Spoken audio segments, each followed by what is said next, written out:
2023, and it is a beautiful spring morning. No, morning? Wow. Was. If you would, stand with me for the Pledge of Allegiance, and then we have our invocation by Councilmember Parrington. I pledge allegiance to the flag of the United States of America and to the republic for which it stands, one nation, under God, indivisible, with liberty and justice for all.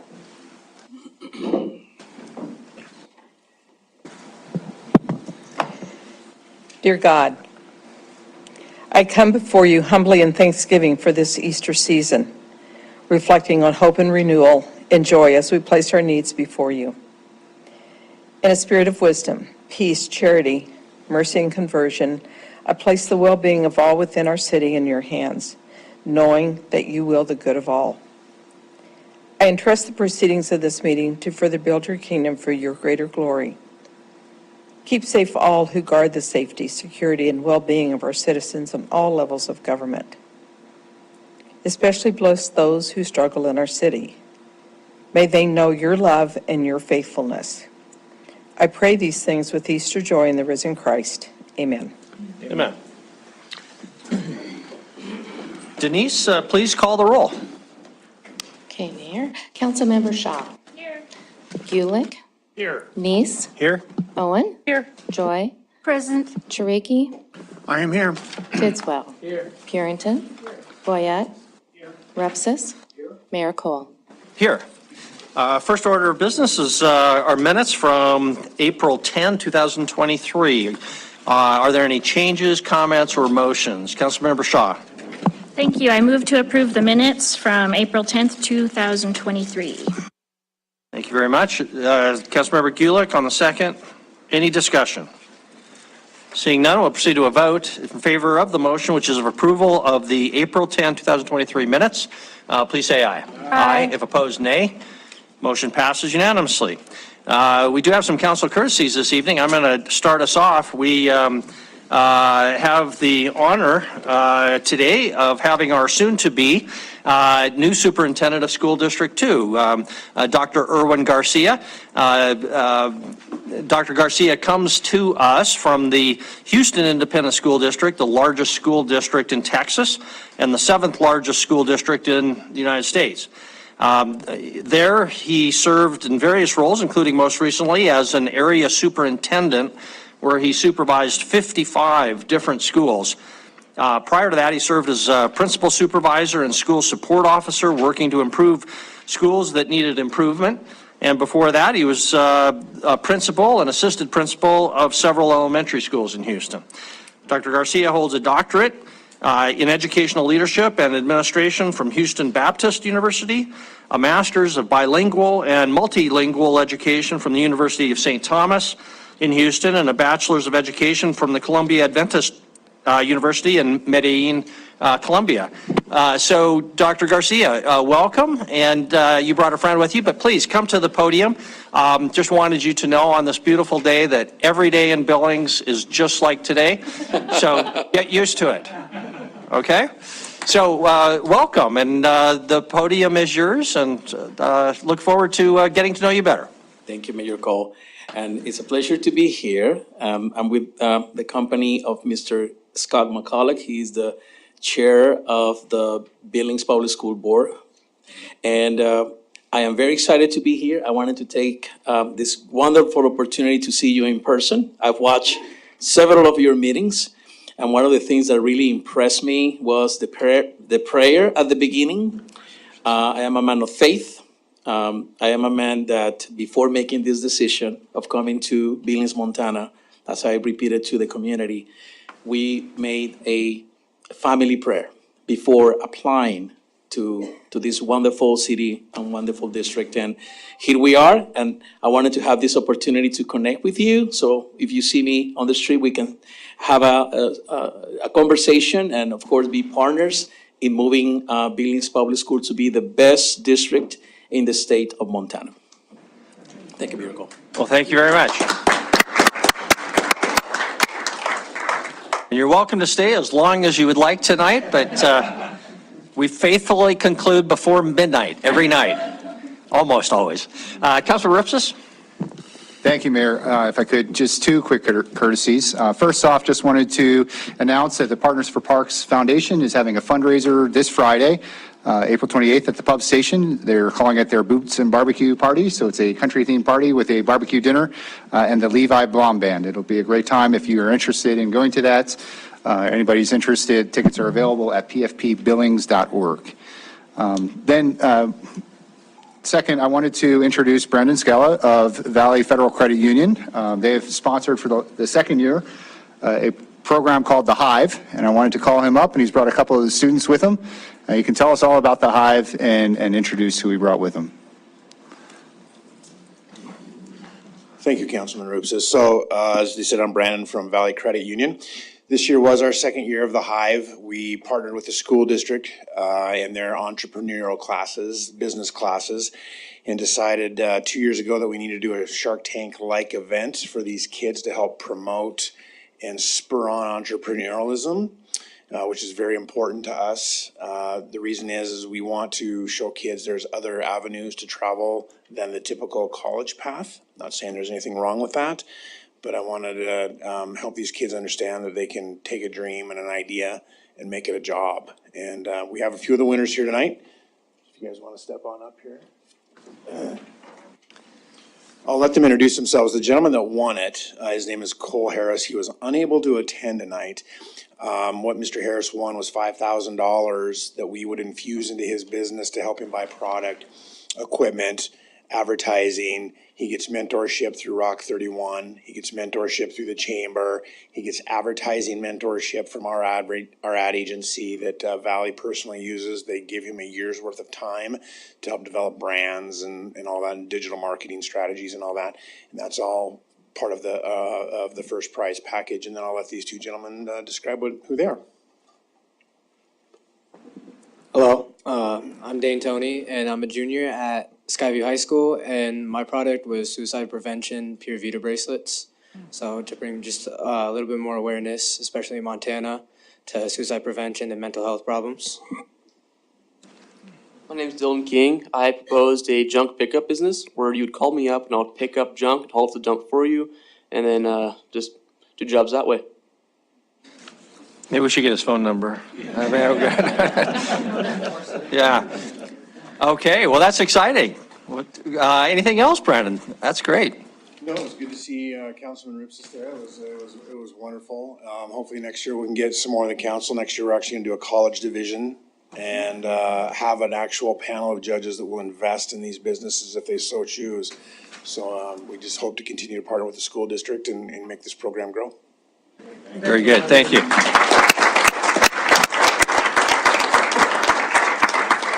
Are there other council courtesies this evening? Councilmember Neese. Just a reminder, it's voting. We're out there voting now, and Heights Water District and School District. So I know I'm preaching to the choir, so all of you guys are probably already voted, but please talk to your neighbors, your friends, and urge them to get out there and vote. Thank you. Very good, thank you. Any other council courtesies? Don't see any. We'll proceed then to our next item of business, which is our proclamations. We do have two proclamations this evening. First, in recognition of Arbor Day, and second, Friends and Volunteers of St. Vincent de Paul. So concerning Arbor Day, whereas in 1872, Sterling Morton proposed to the Nebraska Board of Agriculture that a special day be set aside for the planting of trees. And whereas this holiday, called Arbor Day, was first observed with the planting of more than 1 million trees in Nebraska. And whereas Arbor Day is now observed throughout the nation and throughout the world. And whereas trees can reduce the erosion of our precious topsoil by wind and water, cut heating and cooling costs, moderate the temperature, clean air, produce life-giving oxygen, and provide habitat for wildlife. And whereas trees are a renewable resource, giving us paper, wood for our homes, fuel for our fires, and countless other wood products. And whereas trees in our city increase property values, enhance the economic vitality of business areas, and beautify our community. And whereas trees, wherever they are planted, are a source of joy and spiritual renewal. Now, therefore, I, William Cole, Mayor of Billings, Montana, do hereby proclaim Thursday, May 5, 2022 as Arbor Day in the city of Billings, and I urge all citizens to celebrate Arbor Day and to support efforts to protect our trees and woodlands, and to urge all to plant trees to gladden the heart and promote the well-being of this and future generations. Next, and I'm assuming we did not have anybody with us to commemorate Arbor Day. So we'll move to our next proclamation. Whereas April is National Volunteer Recognition Month, and whereas volunteers are the backbone of a community's nonprofit sector, helping to produce tangible benefits for underserved groups, and whereas St. Vincent de Paul, along with all service organization nonprofits, plays a critical role in alleviating suffering for our city's homeless and impoverished population. And whereas the volunteers of St. Vincent de Paul mobilized during the COVID pandemic and have remained active to ensure uninterrupted access to food, clothing, daytime shelter, and recovery programs for those in poverty. And whereas St. Vincent de Paul is celebrating the steadfast work of its volunteers on Saturday, 2023, now, therefore, I, William Cole, do hereby proclaim April 29, 2023 as a time to celebrate the friends and volunteers of St. Vincent de Paul and encourage our citizens to express their appreciation for everyone at St. Vincent de Paul and other nonprofit organizations and volunteers who care for the homeless and disadvantaged in our community. And I understand, Councilmember Shaw, that we have a representative from St. Vincent de Paul with us. Is that right? Please come forward if you would like to just kind of introduce yourself and comment as you see fit. Okay, thank you so much. I know you're busy, so I'll be brief. My name is Cameron Cook. I'm the operations director at St. Vincent de Paul. St. Vincent de Paul is dedicated to serving the poorest of the poor and the most difficult cases of chronic homelessness in our community. Our volunteers make that possible. Whether it's families in their homes making sack lunches or retirees welcoming our friends in for breakfast, volunteers exhibit the best of our community, giving to the most desperate. We're so happy to celebrate them along with our elected officials. Thank you to Councilwoman Shaw, Mayor Cole, and the rest of the City Council for your proclamation in honor of our volunteers. Thank you, Cameron. Thank you, St. Vincent de Paul and all organizations. Okay, that concludes in our proclamations. We'll move on to council reports. We'll begin our council reports with our statement concerning the franchise fee lawsuit, which reads as follows. I'd like to provide information regarding the settlement of the franchise fee cases. The district court has granted a preliminary approval of a settlement of the franchise fee case, Hauser versus City of Billings, DV 2018-0778. If you were a customer of the city's water, wastewater, and or solid waste disposal services between February 2, 2015 and June 30, 2018, you may be a class member. Information regarding the proposed settlement can be found at the following website, www.cityofbillingsfranchisefeessettlement.com. There are also several copies of the settlement notice for this class action case in the back of the City Council chambers on the cart there. The court will conduct a fairness hearing in this case at the Yellowstone County Courthouse located at 217 North 27th Street, Billings, Montana on November 17, 2023 at 9 a.m. in room 414. Are there other council reports for organizations council members serve on? Okay, that concludes then our council reports. Move on to our city administrator report. Chris. Mayor and council have a few items for you. The first two of which are on the consent agenda. So first, consent agenda item 1C. The presumption is that it's probably going to be separated by the council. And I just want to let you know I did have the opportunity to share the potential proposed amendment with MRM so that they could see it ahead of time. Second is consent agenda item 1E. That is the Annafeld subdivision 5th filing of the plat. It actually needs to be moved to the action items because it really can't take place until after the annexation takes place. So we just missed that in the creation of the agenda. No changes to the packet material.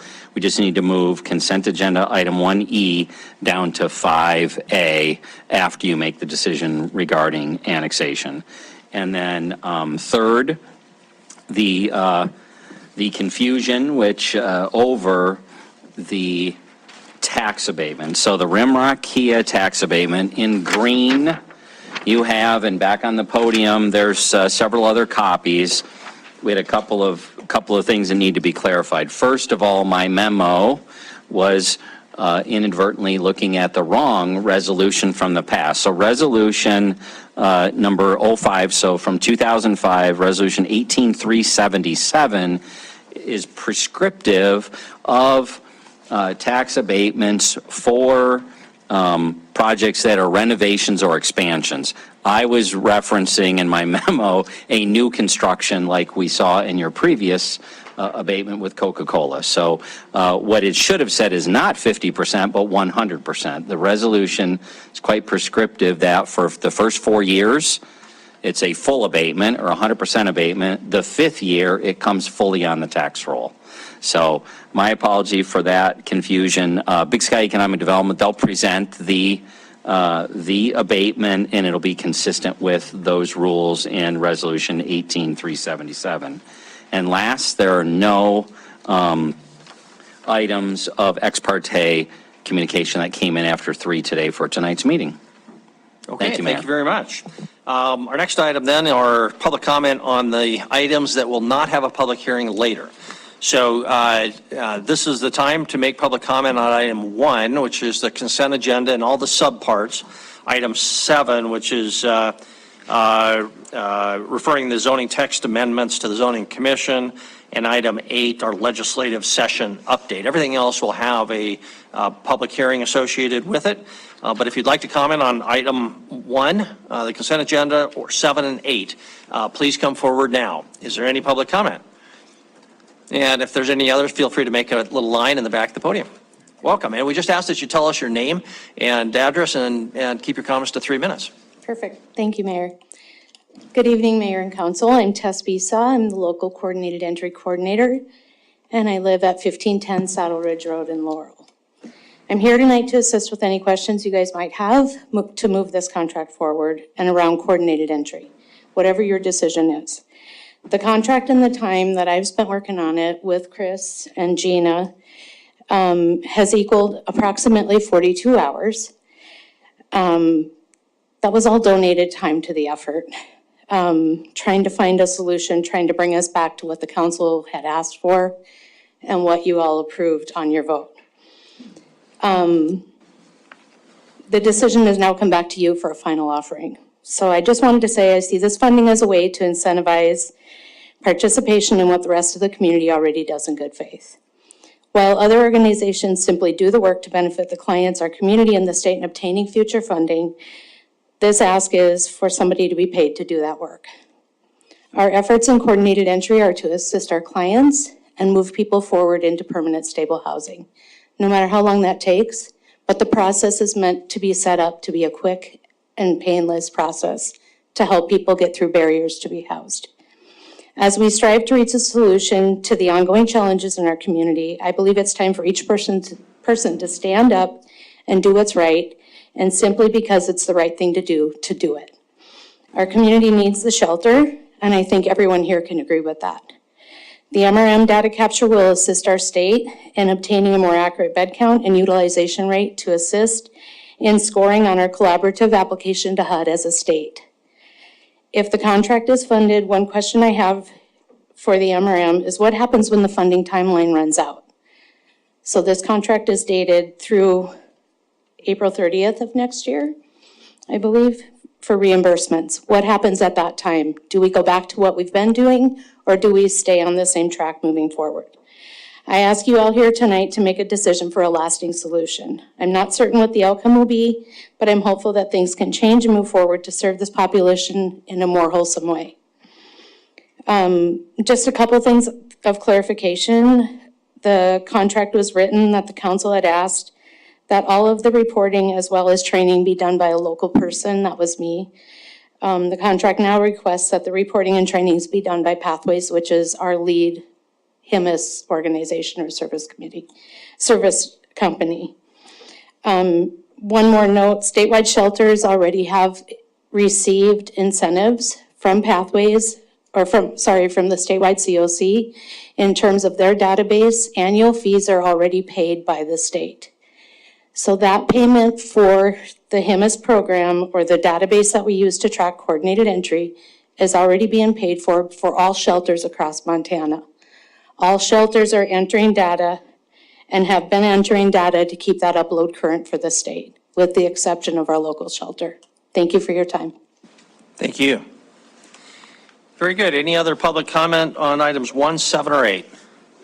Don't see any, so we'll close our public comment period and moved on to item 1. Are there separations? Councilmember Ripsis. Thank you, Mayor. I'd like to separate item 1C.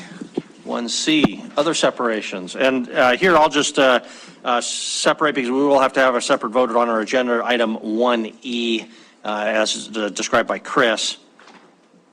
Any other separations? Okay, we'll proceed to the non-separated items. Are there any questions for staff, discussion, or motions for the non-separated items? Councilmember Purington? I had some,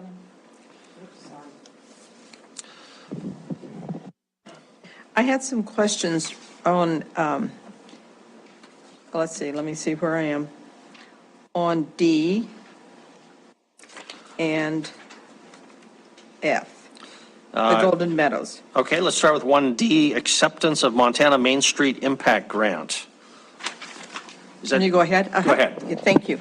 So, Mr. Mayor, Council, my concern with this is, and I know it's an acceptance of a grant, but I think there are, and now I can't remember what the memo was. I think there's 4 locations, maybe already, there's more. Anyway, so I think there's the potential of 11. So I thought it would be good in order for us, because there are matching funds that come from the city, the DBA. So it would be good if we saw a map, the ones that are currently there, plus the ones that are, I guess, have been bid upon or said that they were going to do it. I think that would be good for council to see those and to see what those locations are.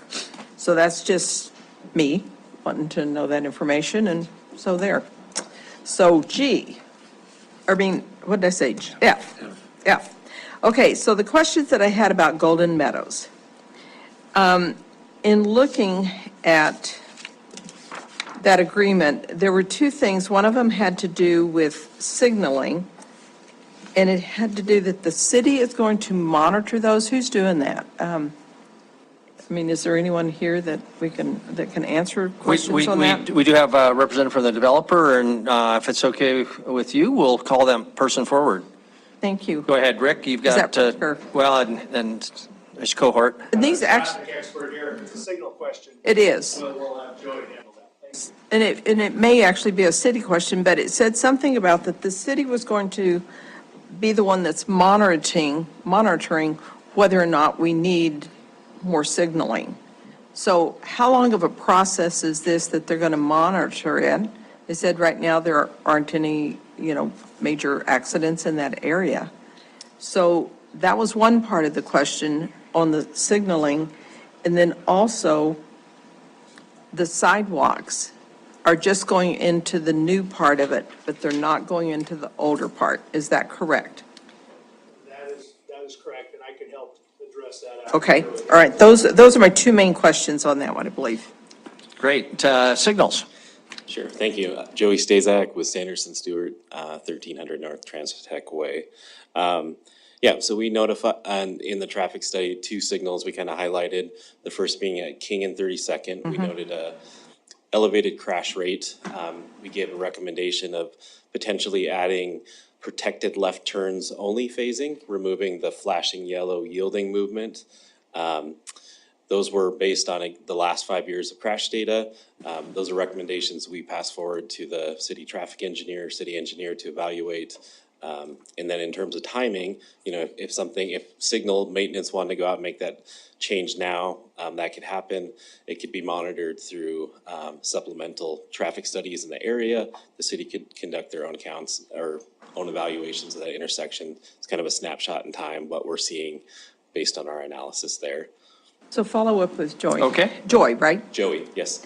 So there was one that had an impact at Monad and 32nd. Well, that's quite a ways off. What would that impact involve? So part of the city requirements for traffic study are to look up to a half mile even plus. So that was just a intersection that was kind of right inside that exterior bubble of limits. Again, existing conditions, we don't anticipate a lot of traffic would get all the way up to Monad, and that's outlined in the traffic study, but Gotcha. we still look at each intersection as if it's right next door. And so that approval will go to staff as far as monitoring what those lights or what sort of signals we need to put in there. That's a staff decision, or does that mean it's your decision? The information goes to staff. That becomes staff decision. It's part of their maintenance, ongoing evaluations of the city infrastructure. Gotcha. Okay, thank you. Yep. Okay, very good. Any other, Councilmember Boyette? Thank you, Mayor. Joey? Number F, I was just thinking about this Golden Excuse me, Mayor. Meadows. When between two different votes we're going to make, we're going to add 499 new residences like that into the city of Billings. And what we do today is going to affect tomorrow. It says right here that West High is at capacity. Elysian School is almost capacity. The police department says we can't do anything without more people. Yes, we need more residences. I just want us to be aware that when we do something, guess what? There's a reaction, and we have to be aware of that. And it says in the wording, it says any potential negative or adverse impacts will be mitigated with the proposed conditions. There's no way to mitigate the schools. We don't have control over that, neither does a developer, and you have no control over that. I just want to be aware that what we do does have ramifications. Okay, thank you. We'll interpret that as a comment, but there was a second item that Rick was going to comment on. I think Councilmember Denise wanted to make sure you didn't get missed. Rick? Thank you very much, Mayor and members of the council. Councilwoman Purinton did ask about the sidewalks, and that hasn't been a question that the planning board brought up also. If you recall, Golden Meadows and the mobile home parks are 4 decades ago when that was originally developed. And that was developed to the standards at that particular time. In fact, it was actually developed with a little more graciousness to the width of the streets in the original development. It is actually 34 feet back of ribbon curb to back of ribbon curb. So as opposed to curbs and gutters there, it's 34 feet and there's a 2-foot concrete ribbon at the time, which was considered a place for people to walk, and also gave an edge to the asphalt. The new project is developed in accordance with today's standards, and that's 34-foot curb back to back, along with a boulevard, standard 5-foot boulevard, and a 5-foot sidewalk that'll go in with that. There are no current proposals with regard to connecting that sidewalk, nor regulations that would require us to connect from the new development over. However, we have been working with the developer. The developer that's doing this new section also bought and owns the original section. And if there are particular pedestrian access ways that go back through there to and from 32nd primarily, they've talked about the fact that they may look at some of their park accesses and stuff that go through there and provide for that. But at this point in time, there are not additional sidewalks in the old development. So one follow-up to sidewalks. Councilman Purinton, go ahead. In the agreement, it says the lot owners will put in the sidewalks, or they'll be charged. They don't have lot owners. There are 2 things in that document that probably fall under the aspect of some minor word changing and wordsmithing. It's a subdivision improvements agreement that you're looking at there. And there was some language that conveyed from a previous, from that previous development where there were 4 decades ago, some consideration of individual lot owners. This is all owned by one individual corporation. And so the sidewalks will all go in at the beginning with the project. That's the way we have the plans and specifications prepared. And the other one that's noted in there is the aspect of an HOA taking care of things. The HOA, again, this is owned by a corporate entity. They will take care of all of the maintenance and operation. There are not individual owners that will be subject to an HOA. And I've talked with staff about that, and we're just gonna make that change as minor word changes in there, so. So do we wait on that agreement? How does that work? I think when we make this approval, we can just specify that those corrections be made, which might be a reason we want to separate it. Chris, you want to comment on this topic? Nope, my comment was going to be to Mr. Deputy Mayor's. I just want to clarify a piece of what the Deputy Mayor said. Okay. All right, so this is item 1F. Why don't we separate item 1F just for the purpose of clarifying that And I'd be happy to have those clarified. Again, those were items that we've talked with staff about, and we were going to make changes to the final document as it came through. Okay, very good. We'll move on then. Councilmember Shaw and then Councilmember Denise. Thank you. I move to approve the non-separated items from the consent agenda. Thank you very much. Councilmember Denise, second. I'll second for discussion. Okay. You want to clarify? I want to clarify it. Further questions or Councilmember Denise? So I had some more questions about 1F, but you did separate. We're not approving 1F. Okay, Correct. just making sure. Yep. Thank you. Then I'm fine. Okay. Councilmember Denise, or I'm sorry, Councilmember Ripsis. Thank you, Mayor. I just needed to disclose, last night I was flying back into town and I sat next to Mr. Luthold on the plane. We did have some conversations, but as far as 1E or 1F comes, we didn't get into any detail other than the fact that he would be here tonight. So just for a point of disclosure, thank you. All right. So if we have a matter about complaints about airlines, you are definitely out of it. Okay, okay. So, Mr. Councilmember Purington? Just one more clarification. I looked up the owners, DeRozio Development Group. Thank you. And I did not see that they are registered in the state of Montana.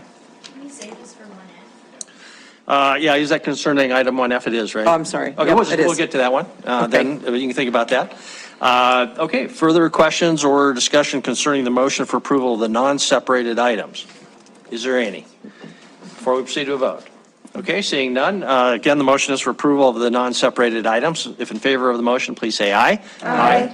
If opposed, nay. That motion passes unanimously. We'll then move in order our first separated item, item 1C, the agreement with the Montana Rescue Mission. Councilmember Ripsis, that was your separation. We were already deep into 1F. Do we want to just continue with that one? Yeah. Yeah. Good Well, idea. if that's okay with you, that's fine with me. So scratch that. We'll open up item 1F. Is there a motion concerning 1F? Councilmember Joy? Thank you, Mayor and Council. I move we approve preliminary major plat of the Golden Meadows subdivision expansion as recommended by staff and with an additional language for the ability for staff to clarify language that is incorrect in the SIA. Okay, thank you. And just for the record, there was at least two items mentioned. One is clarifying that the responsibility for putting in the sidewalks lies with the developer, not individual lot owners. Right. And also the reference, instead of being a reference to a homeowner association, also to the developer. But I understand your motion to give staff authority to make those kinds of other ministerial changes elsewhere if needed, but those are the two that were mentioned. Okay, so that's the motion. Is there a second to that motion? Councilmember Shaw? Okay, further discussion. Councilmember Purington, did you have another question? Yeah, I was just, I don't know how that works if they're not registered in the state. Because I usually look up the businesses. in the Rick, state. can you address that? If I may, Mayor and council members, Diarzio is a business out of Texas. They work directly with Haven Park, who is the owner of the projects. They come in and they typically hire general contractors themselves that would typically be registered in the state. So they're not necessarily performing the work themselves. I can mention that to them. I am not aware of any cross issues with regard to their registration or ability to do business in the state of Montana, but I'll double check that with them. Thank you. And Councilman Purington, I'll just kind of comment that unless the law has changed, there's no requirement that a business be registered in Montana that does business here. What the leverage is, though, is that you can't sue somebody in this state for things that went on in the state unless you're registered.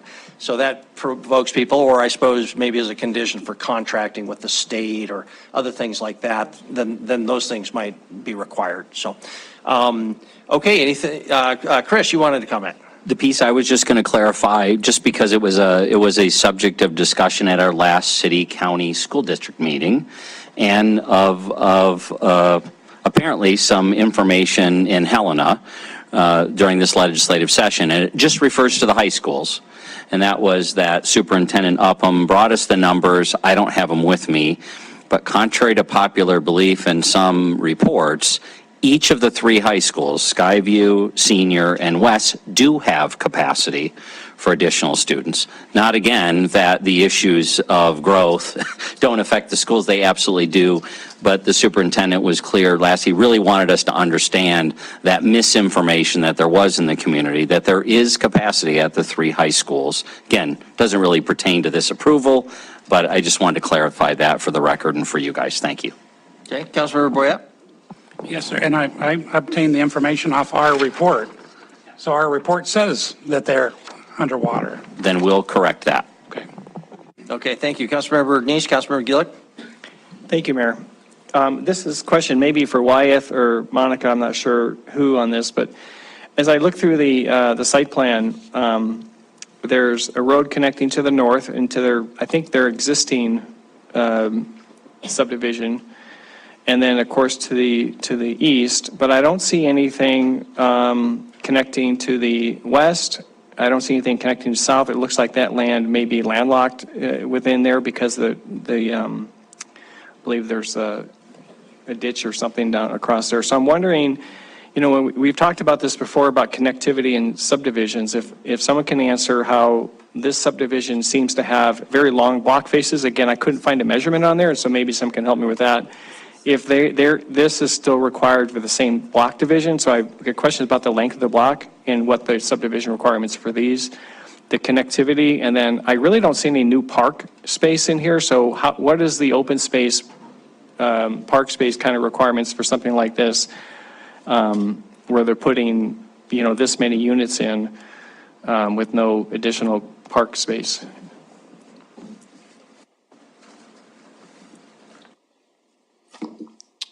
Councilmember Nice and Mayor and Council, I guess first, just on the block face, this isn't a PND. This is already zoned for manufactured homes. And so you don't have that, there's not that same block face requirement with the manufactured home zoning in that case. So you wouldn't see, you'd see the layout looking a little bit different. Excuse me, Mayor, can I quick follow up on that? Go ahead. Wyeth, is that something that maybe we should consider? Is that something within the purview of the council to maybe indicate that maybe we do want to address block faces within mobile home parks? I mean, if there's any place for making sure that there's, you know, ability to move around, it could be a mobile home park where there's a lot of people, you know, in tighter quarters. Is that something within the council's purview to change that in our regs? Mayor and Council, certainly if you want to look at something like that, it's within your purview. Okay, thank you. The other question, so connectivity, the property to the south is actually the BBWA, the canal is right adjacent with a drive also that comes in serving some additional property, and then it drops off the slope to the south. So there's not really an opportunity to connect into that with the canal and then just with a strip of land with the slope there going down toward Trans-Tech basically in that area. So that's why you're not seeing a connection. Oh, I see. To So the the contour south. of the land is just not feasible for, okay. Yeah, and there's really not, I mean, there's a pretty narrow strip there before you get, as I said, off the side of the ditch slope and down below.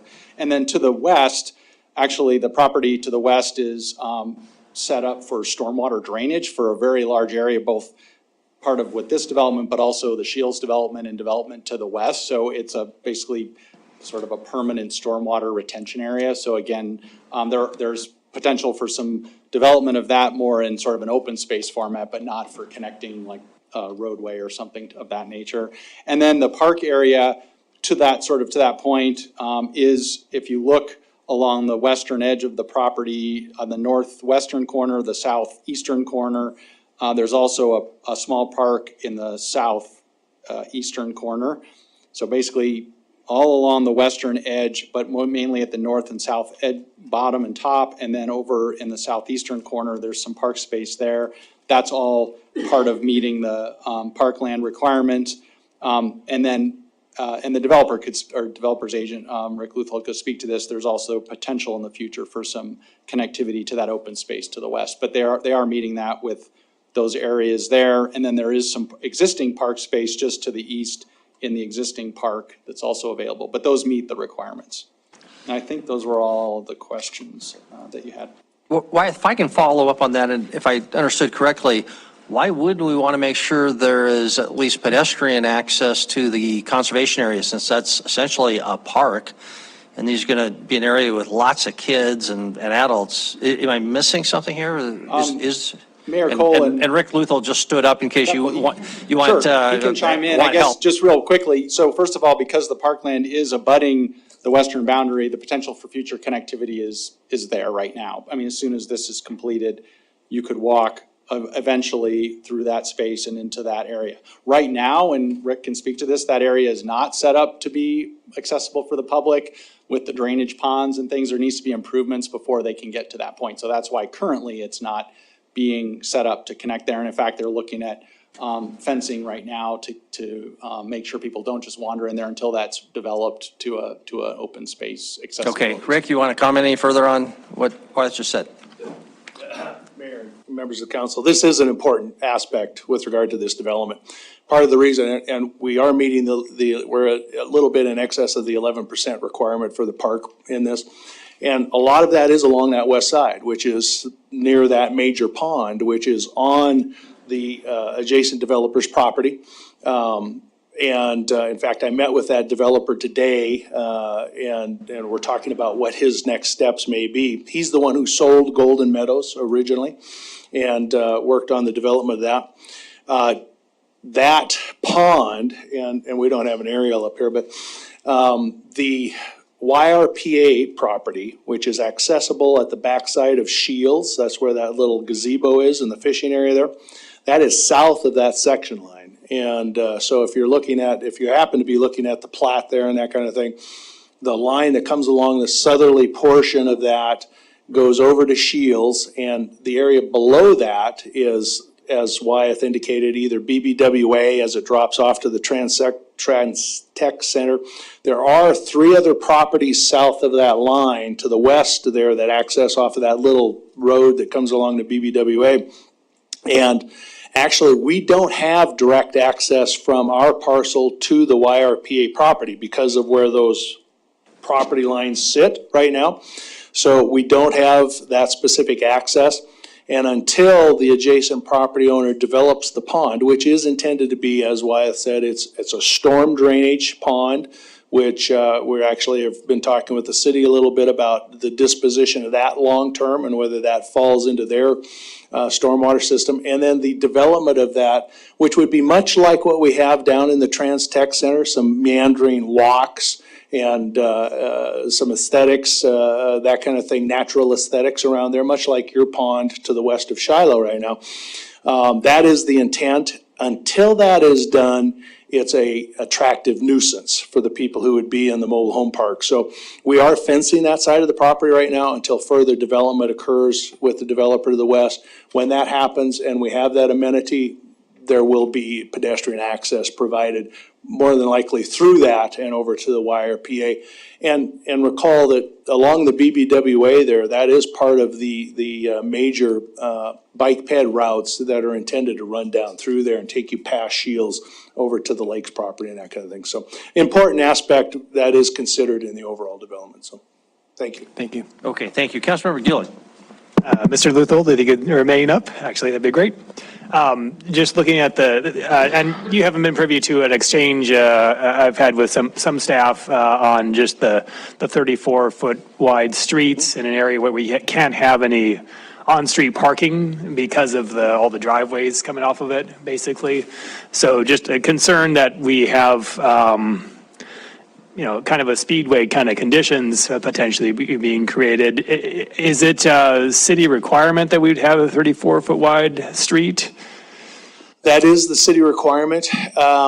Depending on how we align the driveways and that kind of thing, there is some potential for some parking there. They aren't right butted up together like you find in some developments. So, but that aspect of the width of the street is governed by city standards, correct? And follow-up question then, Mr. Mayor.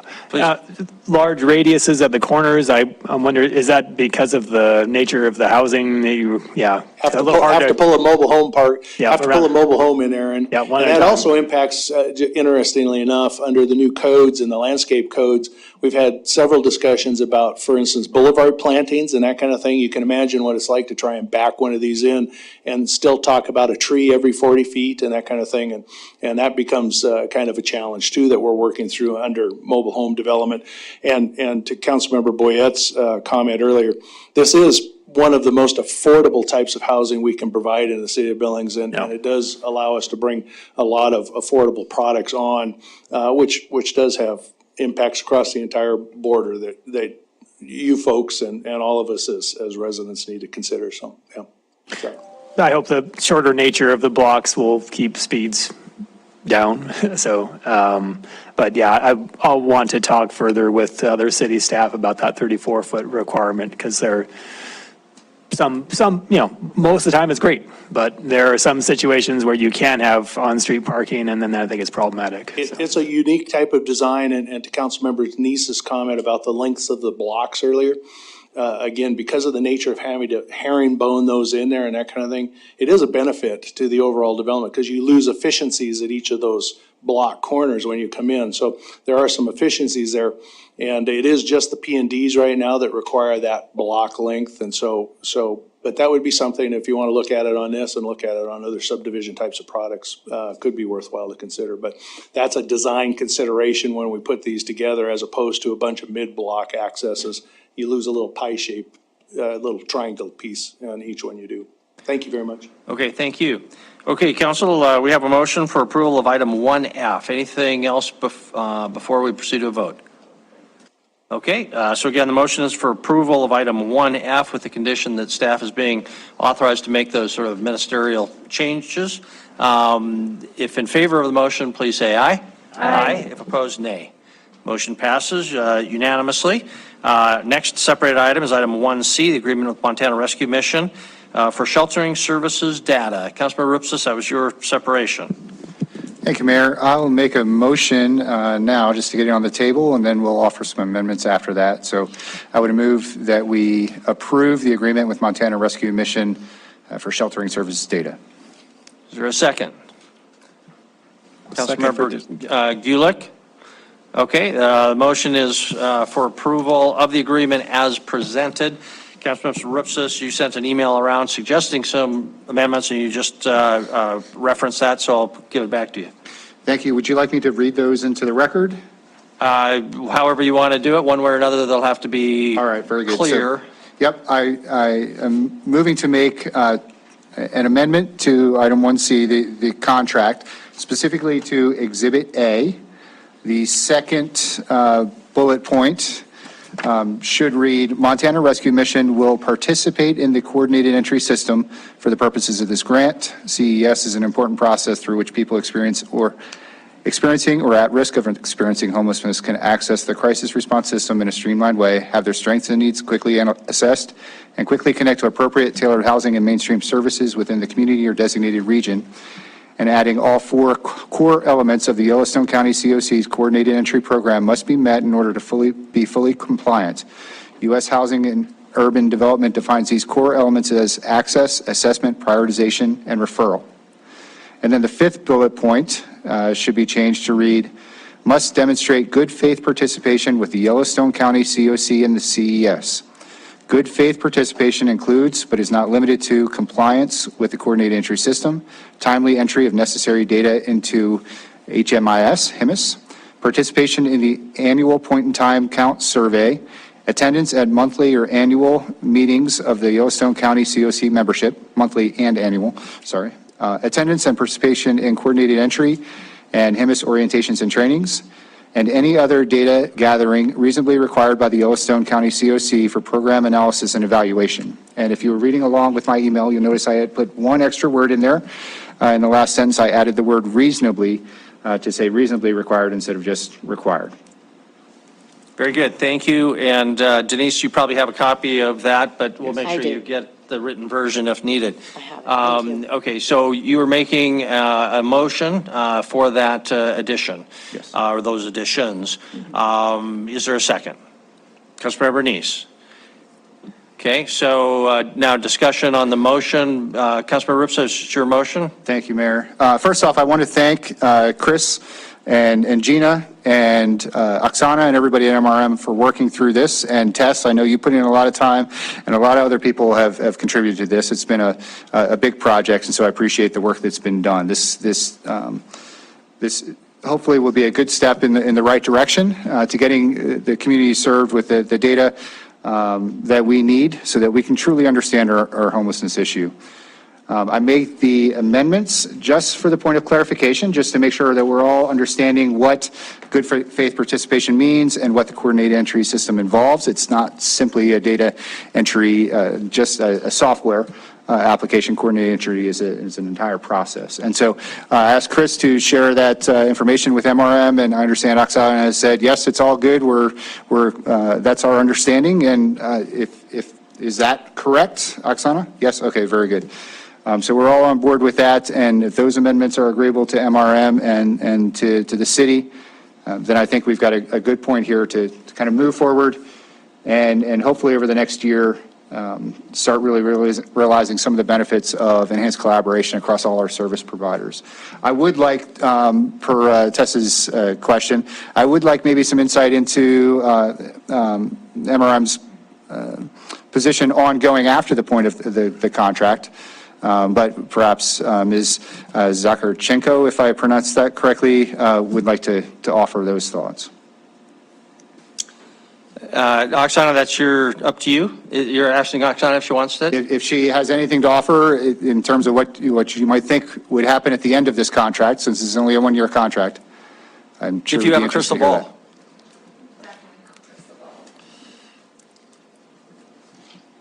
Because if you do, I've got some lottery tickets I need to buy.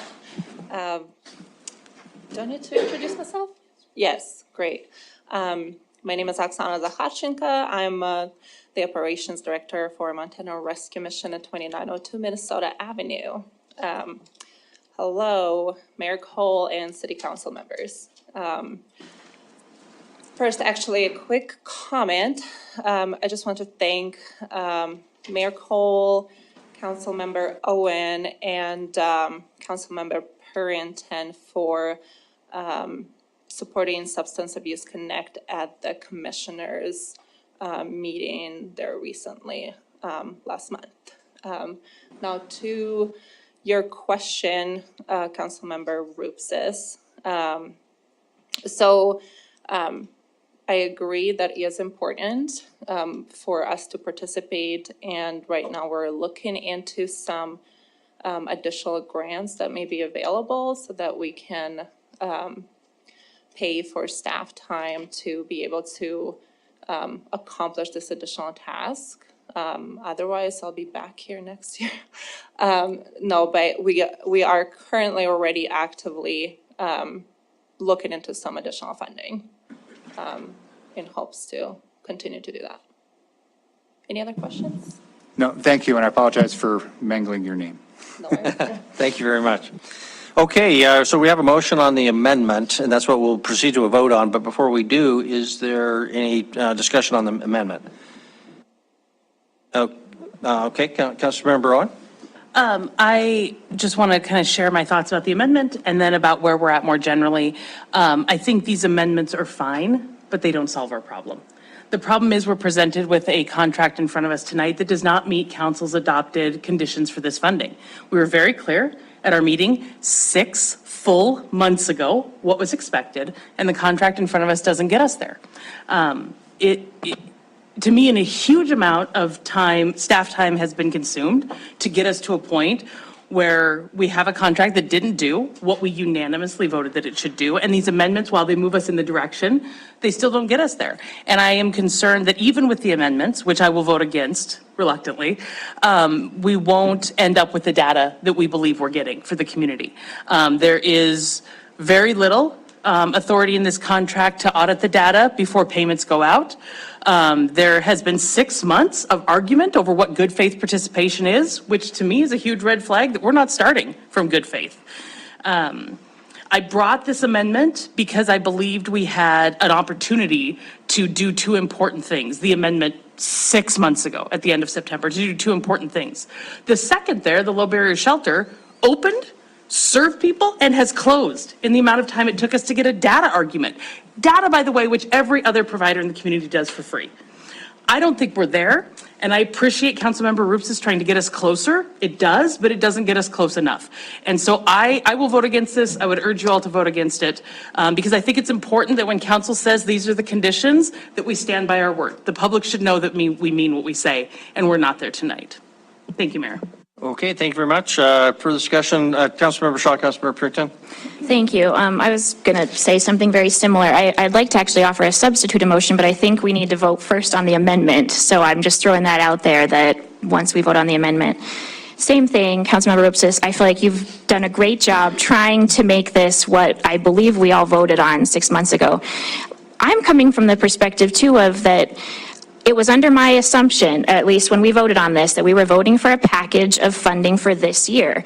Well, we're at the end of our fiscal year at this point, and I had assumed we would be having this data in hand to make decisions for this next year as we're trying to allocate funding.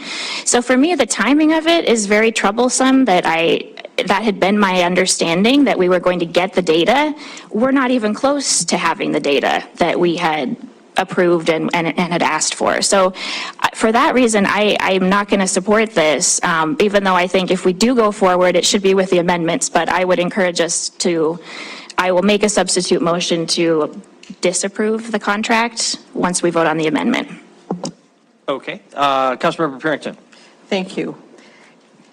I think when this first came to us, the council took a leap of faith in saying that we did want to support MRM. Again, as Councilmember Owen said, it's been 6 months haggling over a contract that we're sitting there going, what was the haggle?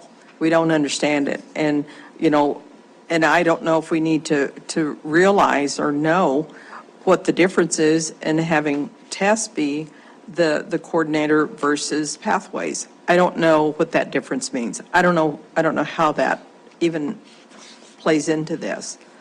But then the very most important question is, what's going to happen at the end of the contract? And Oksana, I just don't think that we got a good answer that we're going to look for grants.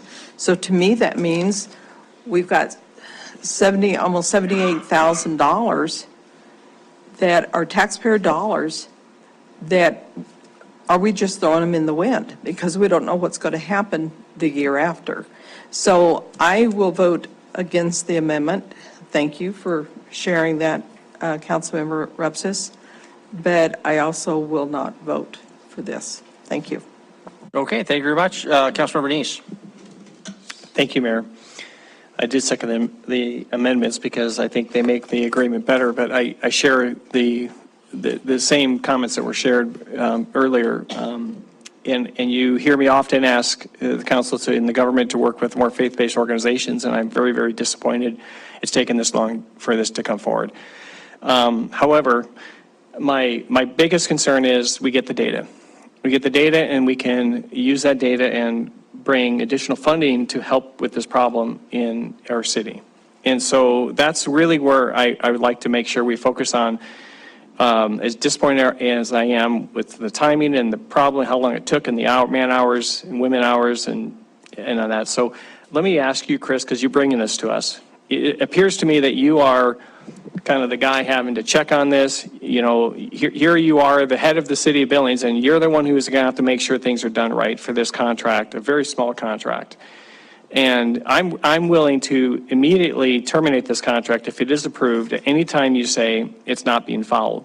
So my question to you is, when if this contract is approved, and if it does last the full year, what information are we going to get out of this to then help the city fight some of the issues that we're having? And at what point, when will that data be ready to be used? It's going to be a year, 2 years from now, 3 years before that data is now relevant for us to be able to use, and what will we get out of it? So Mayor and Councilmember Neese, I'll answer part of your question. I'll need some help on some components. So I too was focused on, and with the underlying belief that if we could find a way to get MRM's data into the system, that's the only way Billings is going to have what I'm told is the largest shelter in Montana. Data included in the state HIMAS system for purposes of HUD funding at the federal and state level. The part I can't answer, I had a couple of conversations with the state COC, I'm going to say director, that may not be the right title, and we talked about pathways, and I had conversations with Ms. Besaw relative to her relationship with the state, which I'm told from both sides is extremely good. So my reliance was going to be on the state COC and pathways conveying that the data and information they're getting put into the system is correct. That would meet the data piece of it. The second component, so I wanted to understand that from the state, who's the official arbiter, for lack of a better term, for this contract. That is the piece that's inconsistent with your motion from September. And so that's why I pointed out, it is different than the motion. The motion had the local CES as both the trainer and arbiter of the data, for lack of a better word. The state is going to play that role. And it was conveyed to me that there's an excellent working relationship between the state and local CES. The third piece is the grayer piece, which is good faith participation, which I think works candidly both ways. The only way I'm going to be able to gauge that is by prioritizing, participating in the local COC meetings and watching for myself as to whether the relationships and the work is happening in that manner. Those are not very precise, but I think the data piece should be precise. The good faith, I think, is going to be a judgment call. The piece I can answer, I would ask Tess if she could help me, is I don't know how long it takes when you put data into the HIMAS system, how quickly either the state or she can pull reports out of it to provide information back to us as a community. If that's acceptable, I'll ask Tess if she can help me with that component. That would be helpful, thank you. Okay, so if Tess would like to comment, then I assume Councilman Dees, you'd like to tell us a little bit more about the data entry process and data using process. I can do that. So in terms of reporting out, once the data is entered, we can pull a report on it. Okay, real quick and easy. A couple things that will be affecting the MRM's data is the MRM has made a request of the state to lock their data down, which is, it's okay. They've done this under the purview of being a HIPAA-protected agency, which they do serve clients that are reimbursed through Medicaid reimbursement, I believe. And so they can lock their data down, but by locking all the data down, it does eliminate the opportunity for local agencies to see anything they've entered. So in terms of coordinated entry and the local process and people being able to see where our clients are moving from point A to point B, a community member, another coordinator, or another user on the database will not be able to see that because the data for the MRM has been requested to be locked down. In terms of the statewide data, by the MRM entering their shelter nights, they're going to do it two different ways. So for the low barrier shelter guests, they'll be tracking it on a night-by-night basis, which means when the clients come in, they get a service entered that they received emergency shelter for the night.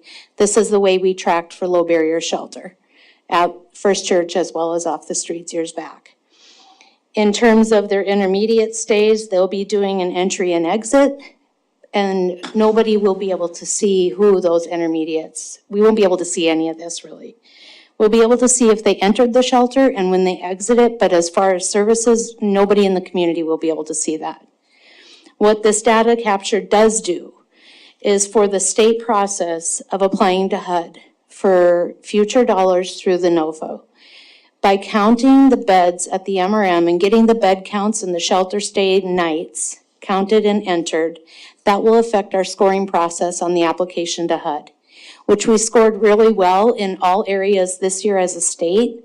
However, on the shelter bed nights, we scored next to nothing because the Montana Rescue Mission is the largest shelter and is not tracking the data.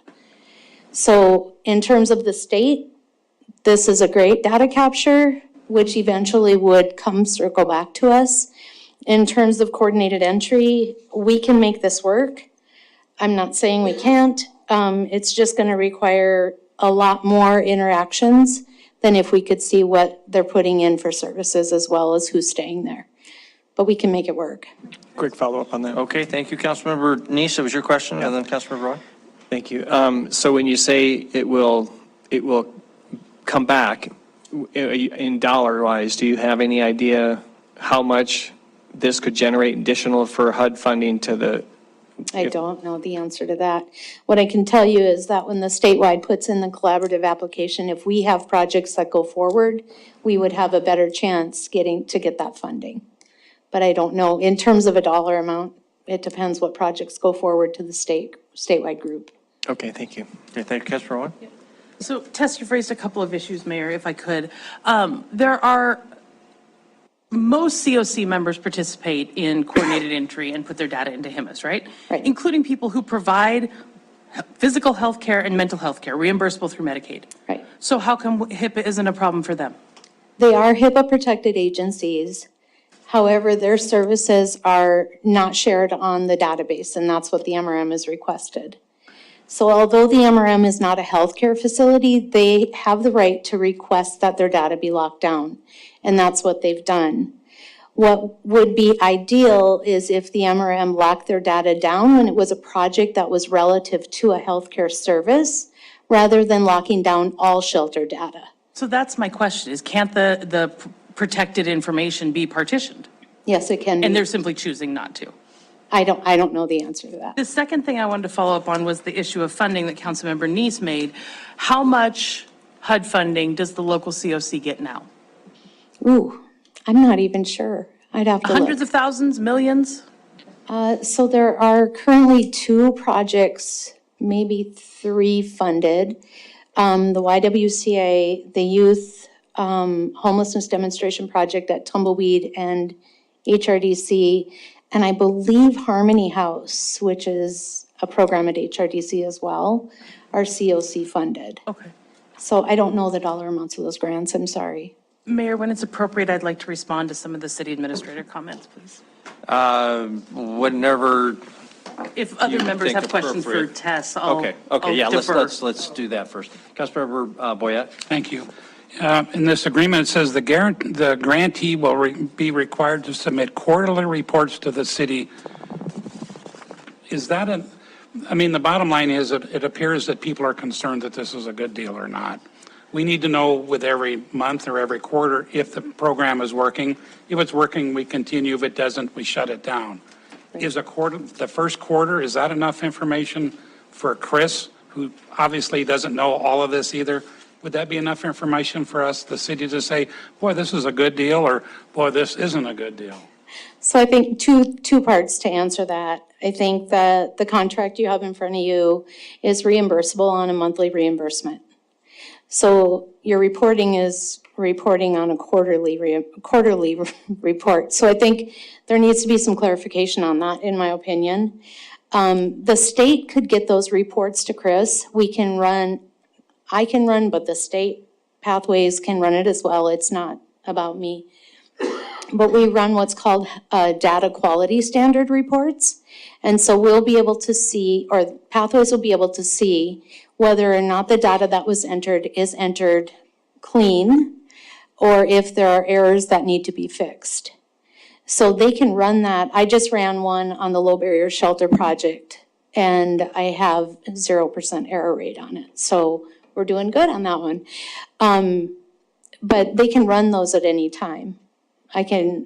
If I was doing it like I told Chris, I could, if he called me and he said, hey, Tess, run a data quality report for me, I can have it done in 5 minutes. With going through Pathways, Chris Sage with Pathways serves the entire state in my role. And so it might take a little bit of time, but Chris Chris Sage is really quick on getting a response back. But I do think you bring up a good point. If you're reimbursing on a monthly reimbursement, shouldn't you be getting reports monthly as well? Or maybe that doesn't matter, it's up to you. Okay. Okay, anything else for Tess? Don't see anything. Thank All you right, very much. thank you. Appreciate it. So just a reminder, council, what we have before us is the motion for approval of the amendment read by Councilmember Rupsis. Councilmember Owen, you said you want to comment further. That seems relevant to the amendment, I assume. So I think so, possibly. I just simply take exception with the comments that the only disparity is having the state train versus the locality train. And so to the extent that people are considering amendments, this would be relevant. The council adopted conditions, unanimously adopted, said exactly what Tess just indicated, that the data would be submitted and reviewed at the time of expenditure, and there would be a connection. The way the contract's written right now, it's not altogether clear how many reimbursements would be paid out while we're waiting on quarterly reports. There's no corrective action opportunity if reports aren't submitted on time. I mean, there's no teeth here. And then it is the case that we had, again, unanimously agreed that there needed to be local training and local data verification because the locals simply can do it better than the state. The locals know what's going on the ground. And the fact that there has been a 6-month argument over this tells me that this must be really important. And it raises real red flags that even with Councilmember Rupsis's amendments, we're not getting close to what council had originally adopted. No one would invest this much time in trying to get out of working with the locals if it wasn't an escape clause. And I'm very concerned. So that was all I wanted to clarify, Mayor. okay, thank you very much. Okay, any further discussion on the motion before we proceed to a vote? Councilmember Gillick. Councilmember Owen said almost everything I wanted to say, but, you know, I had concerns last 6 months ago initially, and I would have, you know, I voted against providing money until we had a really good amendment provided by Councilmember Owen. I thought it was great. It provides some really great conditions. The time, but also the taking out local, taking tests out of the picture is really concerning to me as well. I will vote for the amendment, but I will vote against the motion. Okay. And I'll just comment, I did go back and look at our minutes from September 26th to see what those contingencies were. There's bullets 1, 2, 3, 4, 5, 6. And there are just some differences. There's no doubt between the agreement that came out and that's before you. But my conclusion was close enough for government work, so to speak. The substance is really was there. You can't have everything, and I think we get 90% of what we wanted, and that's good enough for me. So I'll vote for both the amendment and the proposal. So again, the first before us is the amendment. Is that clear? Does anybody need it repeated? Councilmember Neese.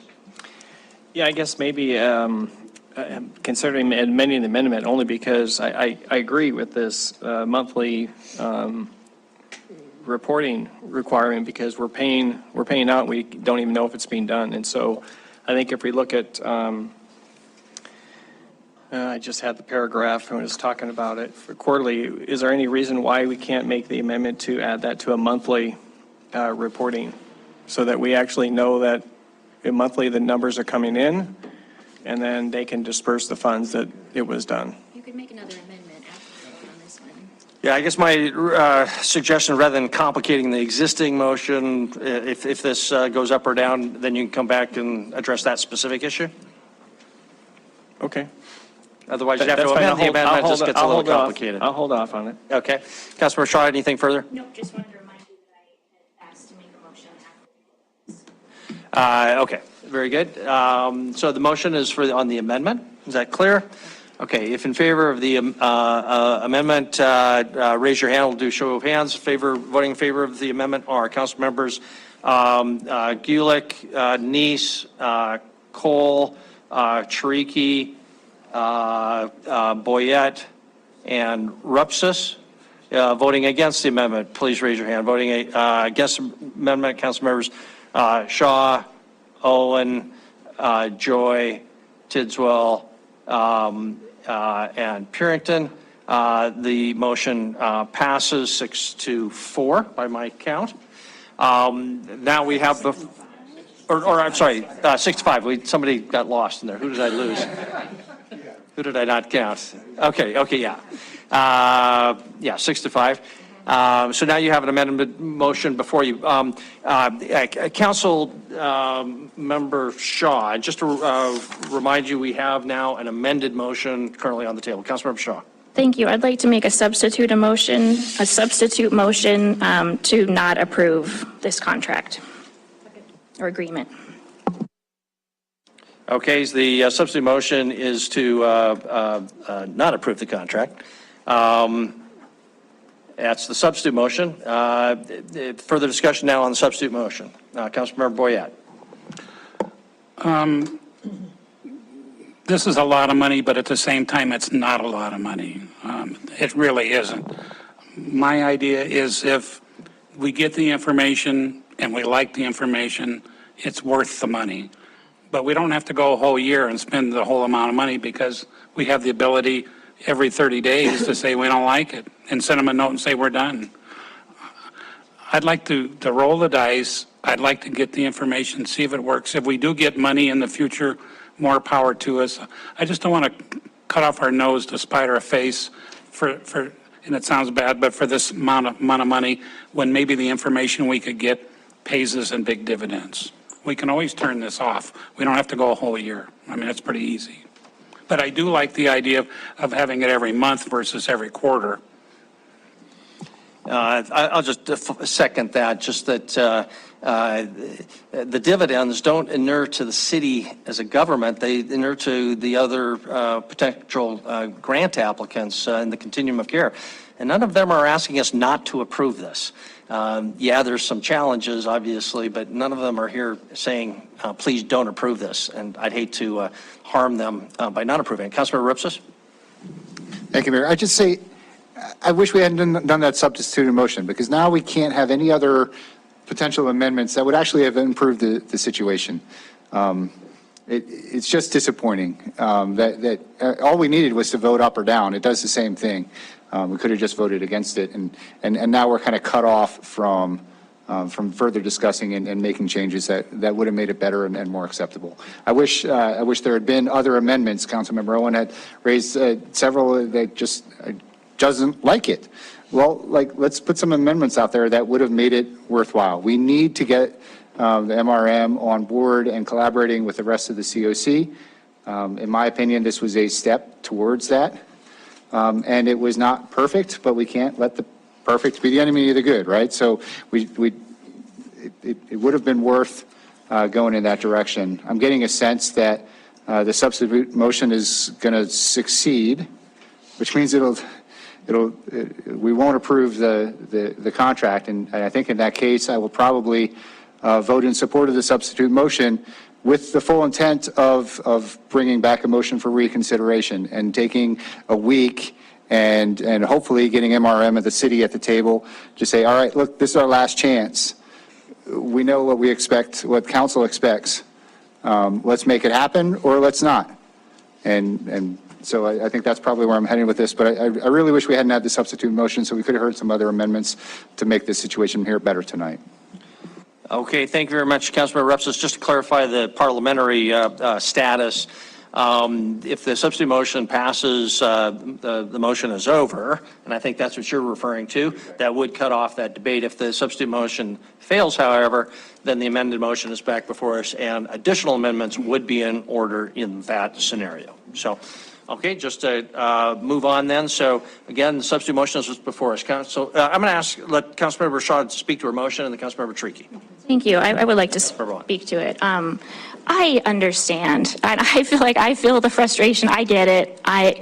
Where I'm coming from, though, is really that 6 months ago, we said this should happen in good faith, and for it to take 6 months is just, to me, not a show of good faith. So that right there is my basis. I voted for this 6 months ago.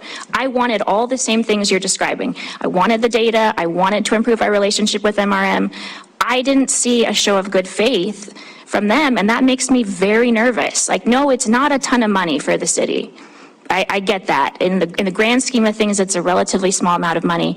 But I'm not going into this confident that we're going to get out of this what we had approved 6 months ago. That's really where my concern is that I've seen evidence of a lack of good faith, and that, whereas I felt like we tried to take a step forward in my mind, we voted for this, we said, okay, this is our good faith effort from the city side. I don't feel like we were met at that table. And that is my concern. So I agree. I hear what you're saying about the substitute motion. The reason I made it is because I just want to see if there's a majority that doesn't want to move forward with this right now, in which case we don't need to debate further amendments. But if not, then by all means. Thank you, Councilmember Tricky and Councilmember Owen. Thank you, Mr. Mayor. This isn't an easy one for me because I always usually vote for the data, and we definitely need the data, you know, and, but I get the trust issue, but I have to say that in thinking about how I'm going to deal with the trust issue, at some point you have to make the assumption that it might work. And if we kill it here, we're not giving it a chance to work. So I'm going to have to vote against the substitute motion, and I will support moving forward. Thank you, Councilmember Owen. I too want to see this work. And I think the best way to make it work is for the participants, not any participant who is coming to council to seek public dollars, to hear loudly that we mean what we say, and to not spend our time trying to circumvent the express expectations of council for 6 months. So it is my hope that if we reject this contract as it stands, then exactly what Councilmember Rupes is suggesting will in fact happen. We will come back. We are on the cusp of another budget year, right? Next month, we will begin budget conversations. And I think there will be a discussion about some kind of RFP process or something that allow people to come to the table and seek these 2 mil or marijuana revenues for public safety. And I would hope that with a strong vote tonight saying, when the city says these are the conditions, we mean that these are the conditions, that then the rescue mission will say, okay, we get it. We will do what council expects us to do if we want public dollars. If they don't want to work with the locals, that's okay. We just don't have to fund that. I think the best way for us to get the data that we want is to be clear in our expectations and to let all parties, not just the 2 who are in front of us tonight, but all parties in this community here, that when council says we expect you to be good faith, transparent, and collaborative, that we mean it and we will stick by. So I do think the details really matter here, because I think we will end up in a perpetual cycle, not just on this contract, but with anything else that would be awarded under an RFP, of people trying to fudge the edges and dance and get away with things. And none of us have the bandwidth, certainly not our city administrator, to be policing that much nonsense. I think council should be clear that this is what we expect and encourage the rescue mission to do exactly what you've said. Come back to the table and approach this differently. Either immediately or in the next budget cycle, because our very next meeting, we will start the fiscal year 24 budget. There's no need to put this on life support now. We can deal with this in the next budget year. Thank you. Okay, Councilmember Joy. Thank you, Mayor and Council. And I completely support Councilmember Owen's position on this. And actually, I've been at this table for a long time, and I remember this going on for a very long period of time. Others have responded to our RFPs, and they have come back and they've made to have changes, but we haven't had anyone actually let $60,000 or $80,000 just sit there. What have we not been doing with $80,000 that we could have done if it hadn't been sitting there waiting for this agreement? I'll support the motion. Okay, Councilmember Bernice. Thank you, Mayor. I really can't argue against any of those arguments. I mean, we could have put that money into good use over the last 6 months in a lot of different areas. There's partnership program. There's a lot of different things that I can think of, and I still think that I'm looking long term. As Councilmember Boyette mentioned, I mean, we have to think about the future, and sometimes we have to swallow things we don't like. I really, as I mentioned earlier on, I don't like the way this has gone. I do have other amendments I would make, and maybe we find out after we make all the amendments and we approve it, they may say, no, we're not going to do it. We don't know. But, the city needs to step up and try and make sure that we get the data. And as rough as this process has been, again, I'm surprised, and it doesn't look good on the MRM. It doesn't look good on a community that's taken this long to get data that we know that every other member of the COC is putting in without, I wouldn't say free. I mean, they're all getting the funding and they're paying for it in one way or another. And so everyone is paying for it. They're getting paid to put the data in, but we have to do it this a little differently because we're funding it. I would say if this doesn't work out, I think we need to make sure that we hold them accountable and get this done. If they're not doing it right, then we need to sever ties with that and then consider pulling support for that organization in the future. So I would say that we need to give this a chance, and I would hope that people don't support this so we can add some additional amendments to it and move forward with something to get the data. Thank you. Thank you very much. Any further discussion on the substitute motion? Mayor, may I request a roll call vote? Sure. We'll do that. And we'll flip a coin as to where we start. Well, it doesn't matter. We know how people are going to vote. And the only final comment I would make is that we should not assume that if this goes down that the Rescue Mission will necessarily come back to the bargaining table. We have to be prepared to give up this data, is what I would say. Okay, so I think we know the motion, the substitute motion, right? So we'll do a roll call, and if Councilmember Shaw doesn't object, we'll just start at the down at that end. So the motion is the substitute motion to reject the contract. So if in favor of the motion, Councilmember Shaw, how do you vote? And Council, yeah, please. Thank you, Denise. Gulick? Aye. Neese? Nay. Owen? Aye. Joy? Aye. Mayor Cole? Nay. Chiriki? Nay. Tidswell, sorry. Aye. Purington? Aye. Boyette? Nay. And Rapsis? Aye. 1, 2, 3, 4, 5. Okay, 6, the motion does pass 7, no, to 4. That's 6. correct. 7 to 4. I didn't count. Oh, myself. Okay, thank you. didn't 7 to count 4. Having math problems tonight. That's okay. Thank you very much. Okay, that then I think concludes that item, at least for now. Mayor? And is the Mayor, point of order. Councilmember Neese. The council member who would wish to ask for reconsideration could ask for reconsideration now at this time. Is that correct? It is correct. Either it would be in order at this meeting or at our next meeting. That answers your question. Thank you. Okay. Then we will move ahead then to the next separated item, which is item 1F. The request there was from our city administrator that we amend our agenda to move item 1F, or I'm sorry,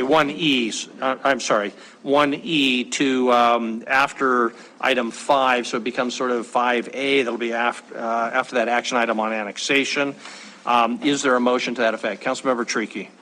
Thank you, Mr. Mayor. I move that we move agenda item 1E to item 5, creating a new item 5A.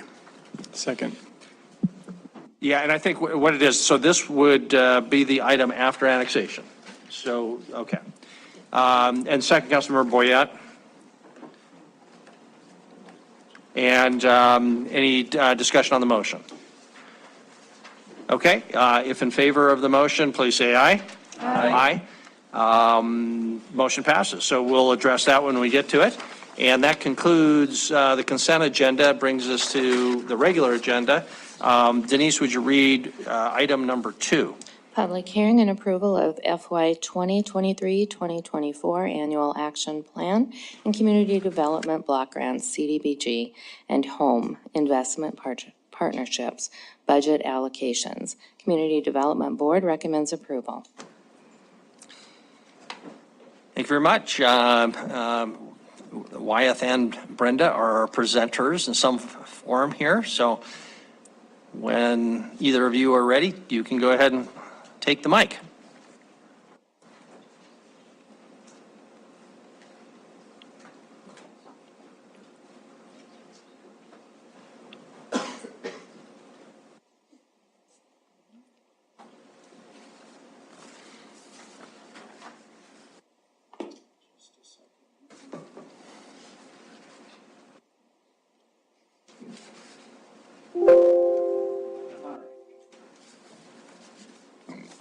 Good evening, Mayor and Council. I'm going to start us off, and then Brenda is going to follow up here on this item. So this item, you had a review of this at your work session last Monday, the 10th. And that's the action item for the annual action plan and CDBG and home budget for the next fiscal year. Brenda's going to walk through that in just a minute, and some of it is going to be a little bit repetitive because this is the public hearing, so we do kind of need to repeat some of what we shared with you at the work session for the benefit of the public. So that part of will be similar from what you heard last time.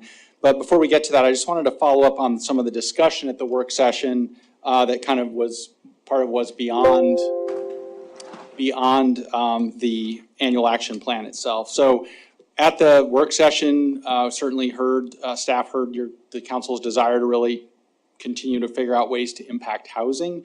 And also we have that same, obviously, desire in terms of trying to figure out short-term and long-term efforts. So I just wanted to run through a couple things real quickly. First of all, the first item here is the annual action plan. That is the item on your agenda tonight. That's the action item. And the recommendation there from the Community Development Board is to approve the annual action plan and the budget with a emphasis on housing funding for housing development for eligible housing projects, and that's in about the 1.7 million range, which you heard last Monday, and you'll hear again tonight when Brenda walks through that. But I wanted to mention a couple other things that are going on and that you've been instrumental in. So there's the continuation of implementation of two council initiatives regarding this topic. One is the Housing Strategy Initiative that was passed in January 2022. Councilmember Chiriky brought that to the council and that passed. And the Public Lands to Affordable Housing Initiative in May that Councilmember Rupsis, Councilmember Owen, and Councilmember Chiriky brought forward as well. And you've heard the staff brought back that map, and that's had some discussion as well. So there's two initiatives out there that are moving things forward in those areas. So that's happening, and I'll get back to that in just a minute. Continuing to support housing development projects that meet our city regulations and policies. You're doing that on a regular basis with annexations, subdivisions, PNDs, and zone changes. And many of those recently have had housing components to them in either 100% or portions of with some of the mixed-use projects, and so those are happening. The other thing that's really important, and this comes out of that initiative, especially the Housing Strategy Initiative, is to engage with the housing strategy effort that's going on right now that Homefront is leading on behalf of the city and was directed to it when we came out of this initiative back in January. And really, there's a couple sort of pieces to give you a little bit more background on that. So after that initiative passed, Patty Webster, the executive director of Homefront, pursued a grant for us to participate in a housing solutions workshop, which is an entity out of NYU that works with communities all over the country on developing housing solutions and coming up with housing strategies. That went forward. We did secure support and the funding that was needed to be allowed to participate in that workshop, and we had a variety of community stakeholders involved in that last fall in October with a series of Zoom workshop sessions with that. And we had representation from the Chamber, Homefront, the Billings Association of Realtors, Big Sky Economic Development, HRDC, COC, and the city, both with me and with Chris, City Administrator Kukulski, involved in several of those sessions. And those have been ongoing, that we had the workshops, and then we've been moving along with, again, with Homefront's lead on this housing strategy effort. So May 10th, and you're going to be hearing more about this very soon from Homefront, there's going to be a session at the library community room regarding how we can move forward and further develop that and get some of this more stakeholders in the room from the sort of core group that participated in the workshop. And I guess what I wanted to sort of end with here with this slide is, so development of that strategy also, while there's some short-term things that are going on now that I talked about on the first slide, this strategy leads to both long and short and long-term efforts. And so some of those impacts, I think, if the council participates with this strategy effort, can also move forward with considering ways that we can do improve our housing situation in the community with the right stakeholders and with you, obviously, at the table. So I wanted to just mention that as kind of a snapshot of some of the things that came up last work session, where there's places to put more focus and where we can potentially come up with some ways to move some of this forward, both immediately with the action tonight on potentially a smaller scale, and then later with maybe some larger efforts. So with that, I'm gonna hand it over to Brenda to walk us through the action plan items for tonight, which is the item that is the action item on your agenda. So thanks. Thank you, Brenda.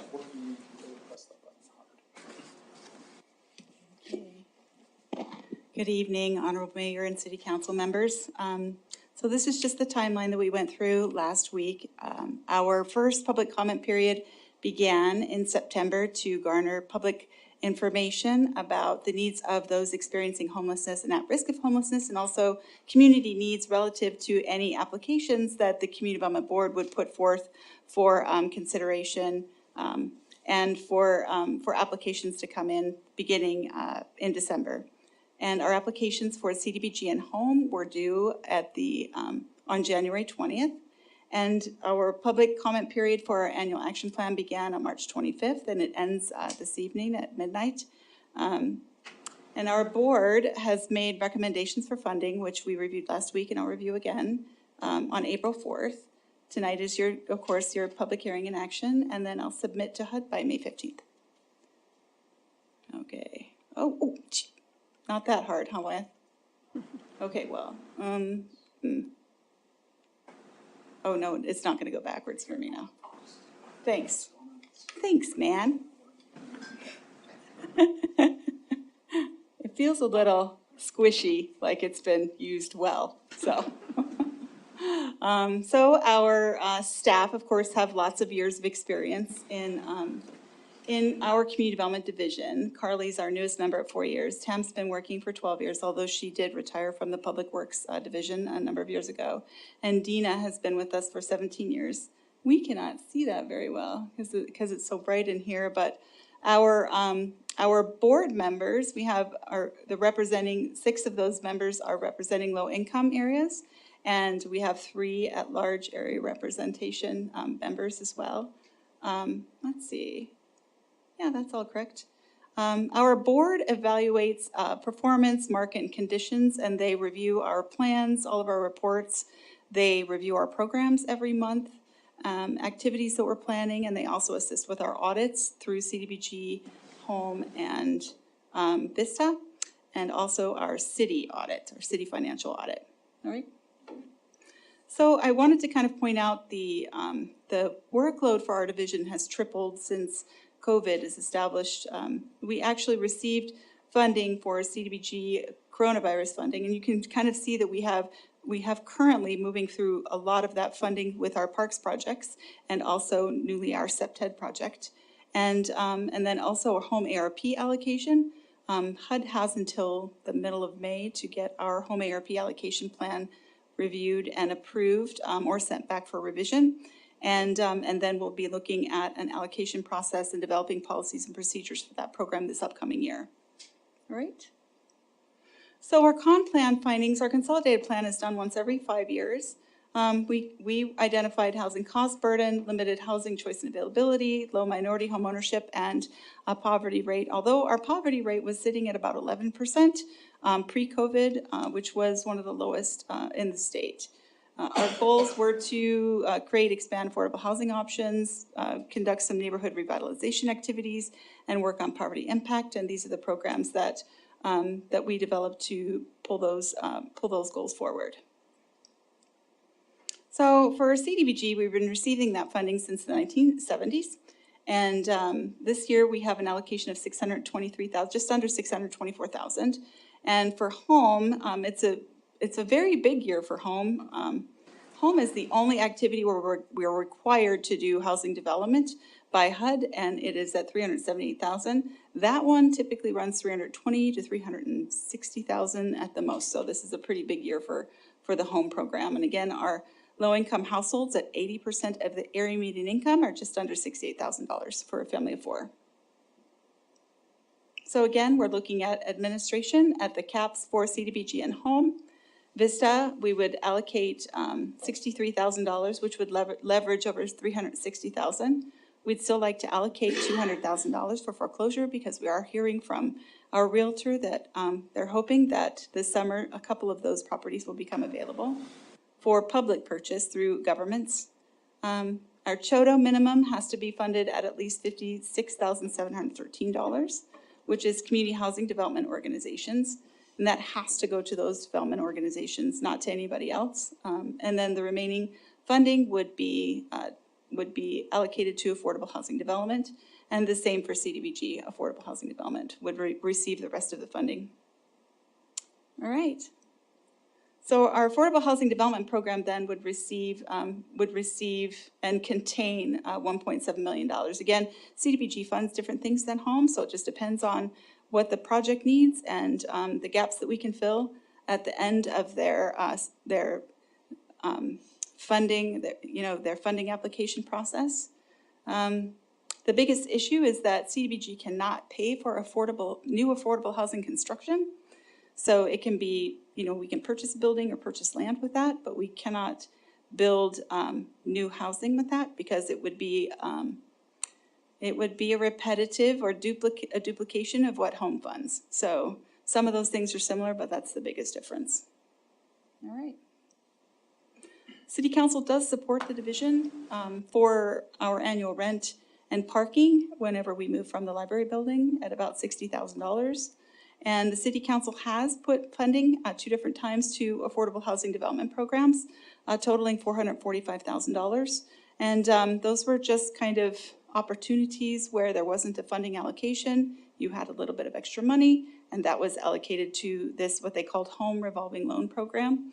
And we've been able to assist over 40 households with that. So, questions?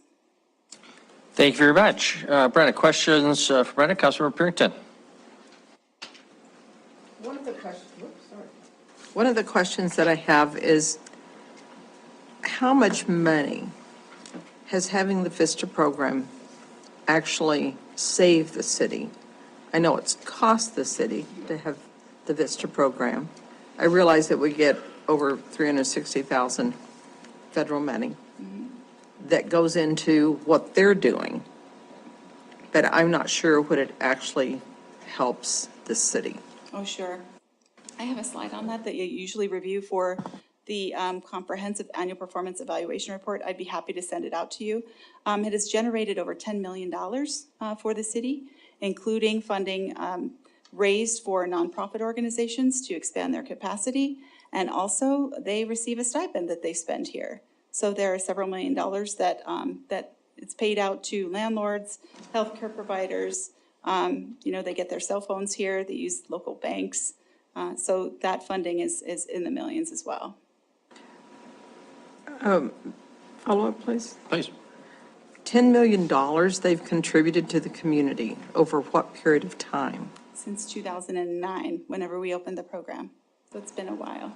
And I don't see how you generate millions of dollars by buying cell phones, healthcare, stipends, that sort of thing, because that's what that $360K, to me, that's what that pays for. The federal government is paying for that.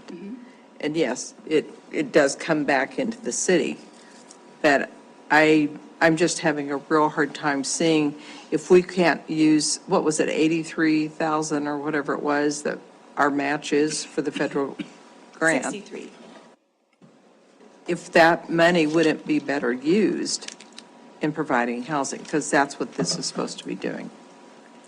I guess you would have to discuss that with the local nonprofit organizations that are using this amazing talent that we're bringing to Billings to support them in expanding their mission. Brenda, maybe just to follow up with that, maybe you could just describe a little bit how many VISTA they're not volunteers because they receive a stipend, typically work for the city in the course of a year, and also what are they typically paid?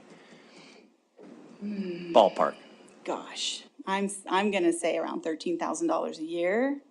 And we've had I know that we've had over 262 vistas over those years. I'm sure that number is higher, so. And they've supported over 50 nonprofit organizations in Billings. And just make sure I heard that correctly, $13,000 $13,000 per year? But, right. Okay, and it's a full-time position? Yes. Okay, thank you. It's like $2.80 an hour or something crazy. Okay, other questions for Brenda? Okay, Councilmember Rowan. I actually have a question for Wyatt, if that's all right. Wyatt, sure.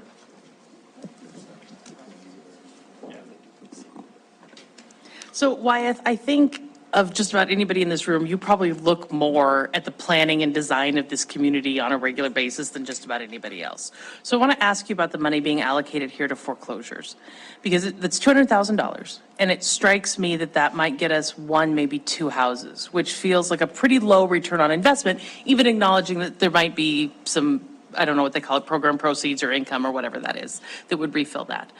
And I know that there's been concerns, and they're appropriate concerns, that the planning department doesn't actually have a lot of funds for planning itself. And CDBG dollars are limited in what they can do for planning, but there is some capacity. So I'm just curious as to your thoughts about the prioritization of foreclosure acquisition, which is pretty additive, 1-2 houses, versus something that might have a broader impact, like some community planning activity in some of our low-income neighborhoods that maybe haven't had a community revitalization plan for a very long time.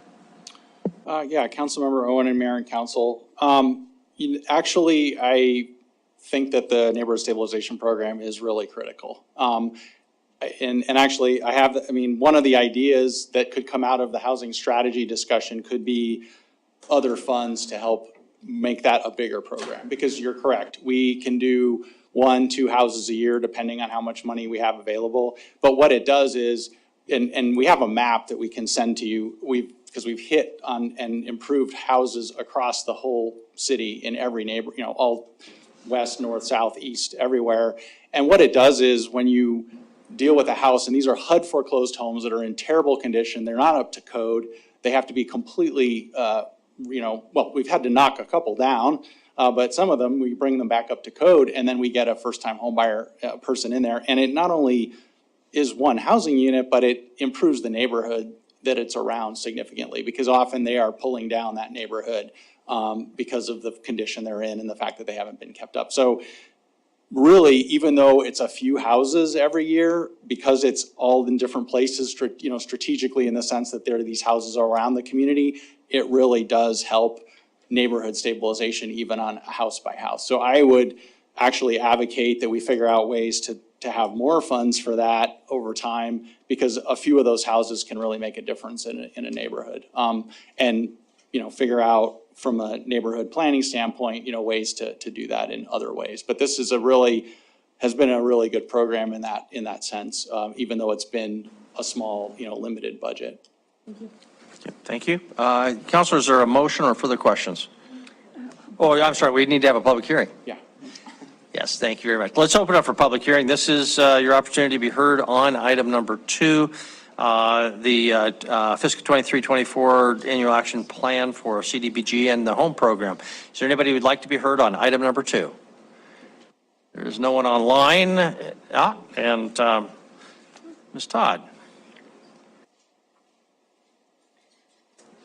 Good evening, Mayor Cole, council members. Terry Todd, 135 Monarch Street. To answer Pam's question, Councilmember Purington, GIA 2 years ago had 2 AmeriCorps Vistas who were assigned to us, and they were an absolute godsend for us.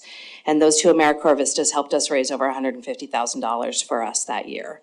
And that was all money that came from outside of this community. So what they do is extremely vital. I know that there are many other organizations who raised a lot of money as well. And what they're really great at is figuring out capacity building issues and how we can best do what we do for how we can best get the information out to people and be able to help clients better, and do it in a fiscally responsible way. So didn't intend to speak tonight, but I can tell you that the AmeriCorps Vista program was vital to what we do, and I would fully support them. And the amount of money is very little compared to what they do raise in this community. Thank you, Councilmember Purinton? So how much did you have to pay them? Your organization had to pay them? Because it's my understanding that the nonprofits have to pay the Vistas. We did not pay anything that first year. The second year, we paid $2,500, I believe. So, total. And what you find is that the AmeriCorps Vistas who come, they come because it's their passion to help people. And we have had 4 AmeriCorps Vistas, and one of them had worked overseas, and they all gave us an absolute, what they were able to do for us was stuff that we couldn't find other places. And we still use today some of the grant writing and some of the data collection services that they put together for us. Thank you. Any other public comment on this public hearing, item number 2? No one's coming forward, so we'll close the public hearing. Motion, Councilmember Shaw. Thank you. Having conducted a public hearing, considered written and spoken public testimony, I move to approve the FY 2023-2024 Annual Action Plan and accompanying CDBG and home budget allocations as recommended by the CD Board. Second by Councilmember Joy. Discussion. Is there any discussion? We'll proceed to a vote. Okay, seeing none, the motion is for approval. Item number 2. If in favor of the motion, please say aye. Aye. If opposed, nay. Motion passes unanimously. Thank you very much. Item 3 is our tax abatement. Let's see if we can get this, and we'll try to wrap up with a break shortly, but there's a lot of online discussion. Hopefully we can move through this one quickly. Okay. Are you ready? Curse that, didn't I? Public Yes, Denise, would you please Public read hearing. item number 3? Public hearing and resolution approving a property tax abatement for Rimrock 4 LLC doing business as Kia of Billings. Staff recommends approval.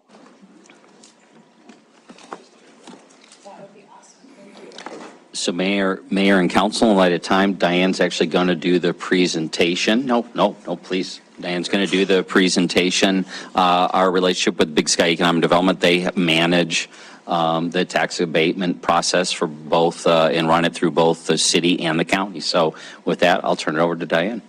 Thank you. Yeah. Mayor, Council, thank you for having me this evening. Diane Lem with Big Sky Economic Development. Tonight I have with me Joshua Soares with Rimrock Kia. Would you prefer that he gives you a brief overview of the project first, or would you like me to give you the details? I think that'd be helpful. So if Josh wants us to give us the 30,000-foot view of the project, then you can give the detail. That'd be great. Thank you so much. I know a lot of people want your time. It's a pleasure to be here, and thank you so much for giving us some of your time this evening. Basically, what we're doing here, you see a Volkswagen building there. We are presenting as Kia of Billings this afternoon. Our full intent over time is to renovate this facility into a standalone Kia facility, doubling the size of the current service department from 7 bays to 15 bays, so doubling the size of it. Essentially a car dealership at the end of the day. Its backbone is its service department. The more vehicles that you're able to recondition from auction and trade-in value, the more vehicles you're able to sell. With increase of output will require an increase of labor force that will be able to offer jobs ranging from anywhere from $18 an hour up to upwards of $40 an hour, depending on experience and position specifically. We're excited about it. We believe we can create greater paying jobs here in Yellowstone County. And thank you so much for your time. And I'll answer any questions you got after the overview, though. So thank you. Actually, we do have a couple of questions. Councilor Boyette, Councilor Tiswell. So are you going to drop Volkswagen then altogether? No. So as of right now, it's a Kia brand shoved into a Volkswagen facility. It'll be a Volkswagen facility with a Kia facility with a Volkswagen selling Volkswagens. As of right now, Montanans aren't really excited about the Volkswagen brand. I think the best dealers in the state are selling maybe 10, 15 total. Montana loved it when they had the TDI, the two-word diesel engine, after the scandal with Volkswagen Group of America and Global. Montanans love the diesel. They love the mileage, they love the gas on it. There's not really there into it, but the Kia price point is something that is offering an affordability for Montanans, and so it's writing the check. So we're putting our horses behind Kia rather than Volkswagen this time. Thank you. Councilmember Tiswell? Is the addition going to move west? Yes. Okay, Councilmember Owen. I'm trying to understand a little bit the business case here, because it seems to me, and you're free to correct me if I'm wrong, that this is just sort of the project is eligible, and we're not going to leave money on the table when we're doing a deal. So is this just, is this coming here tonight because it qualifies, or is this coming here tonight because, but for this tax abatement, the expansion doesn't happen? Without a tax abatement for the expansion and incentivization for investing more of our earnings into Yellowstone County, the idea of investing those profits elsewhere become more attractive. Because of this tax abatement, we didn't even think about reinvesting those dollars anywhere else. Even though there are Kia dealerships with larger bays and facilities sold all over the country, and there are more dealership transactions happening in this country than ever before, we've decided to keep putting more chips on the table in Yellowstone County, frankly, because I've lived here since I was 1 year old, and two, because this council and this city has decided to put your money where its mouth is and say we're worth investing in. Thank you very much. Okay. All right, back to Diane. Thank you, and Josh, I have to apologize for using that photo. I borrowed this from Google Maps today and preparing your presentation, and the one that has the Kia sign in it had a big light post in front of it. So, so that's my excuse. It's an accurate photo. So the tax abatement is request is a 5-year tax abatement for an expansion and reconstruction project at 4040 King Avenue West. The request meets the requirements under MCA 15-24-1501, County Resolution 02-66, and City Resolution 05-18377. Council members, for tax abatement applications, tax relief for businesses is only on the incremental increase in tax valuation for the improvement. That's the remodel, expansion, or reconstruction to the structure and is not applied to the land. Benefits provided through a 5-year abatement include a 100% of abatement on the new investment in years 0 through 4, and at year 5, the business is taxed at the full taxable value. Next slide, please. Thank you, Wyeth. So per Montana Code and the city and county resolutions, it allows for the tax reductions on the remodeling, reconstruction, and expansion of the existing real property, provided the investment is $500,000 or greater and has a 2.5% increase in the overall taxable value. Next slide. That's just a quick overview of what the code requires. So in this slide, you'll see that Rimrock, for doing business as Kia of Billings, has been in business in Billings, Montana for over 10 years. The business specializes in automotive sales, service of new and used vehicles, and parts sales.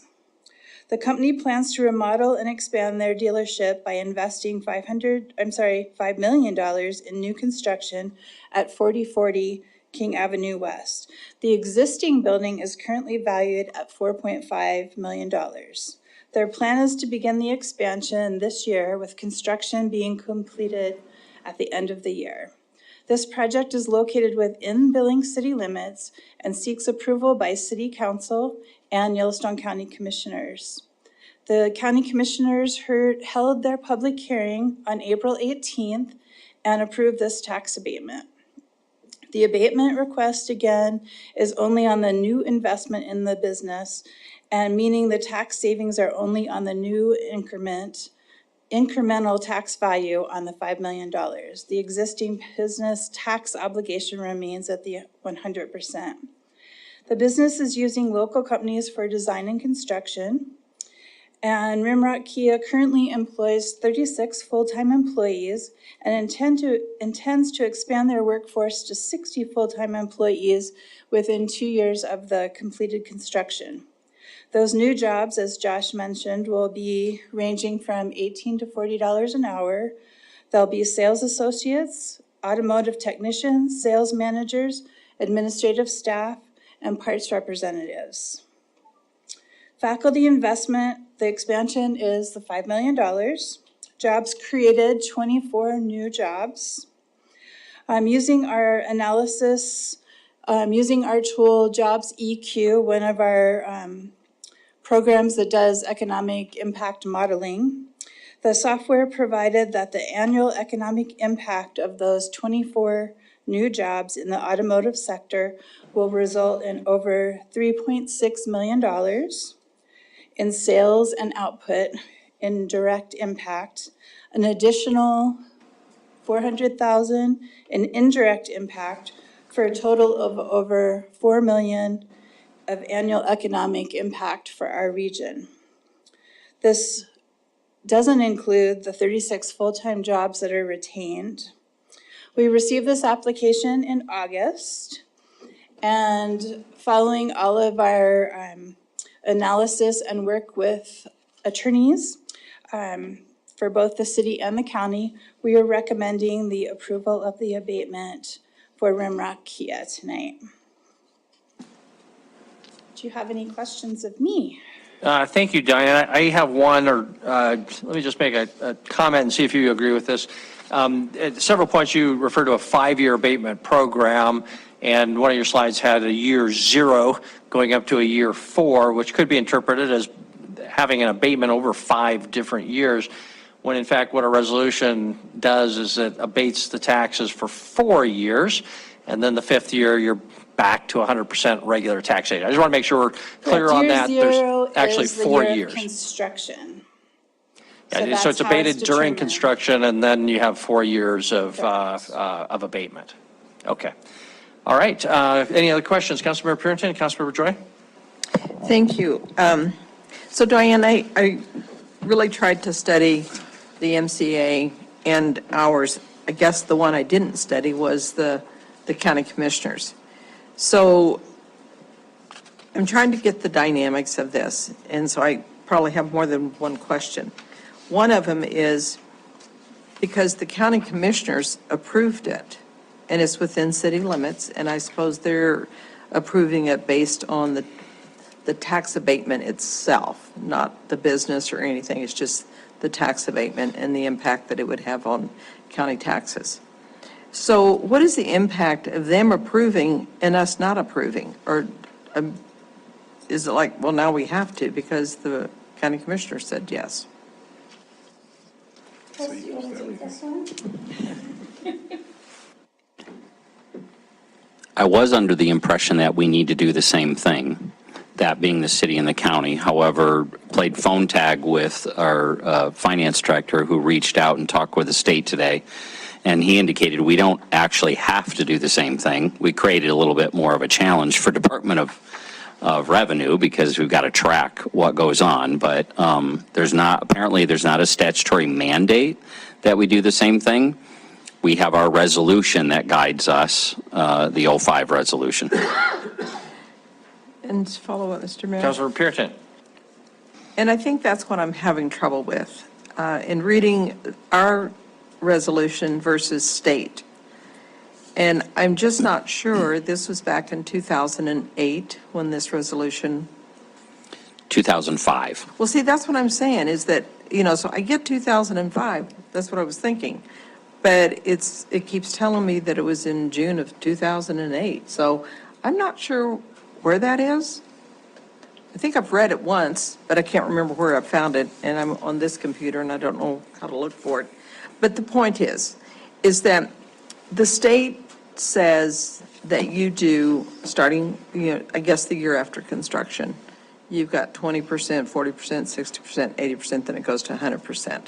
And I'm just trying to wrap my mind around why the city, and I suppose the county also, gives that 100% abatement. it doesn't look like we do these very often. I think we've only had one abatement since I've been on council, and that was the Coca-Cola, and it was a completely different deal. So if this is such a good deal, I'm surprised more organizations don't use it, more businesses don't use it, because we do facelifts all the time in Billings.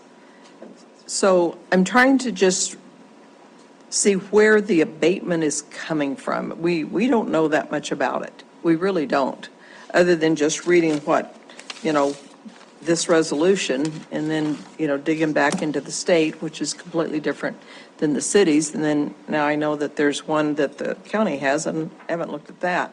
So I'm just concerned, what sort of money in those 4 years are we losing towards schools, towards city streets, whatever, we use our property taxes for?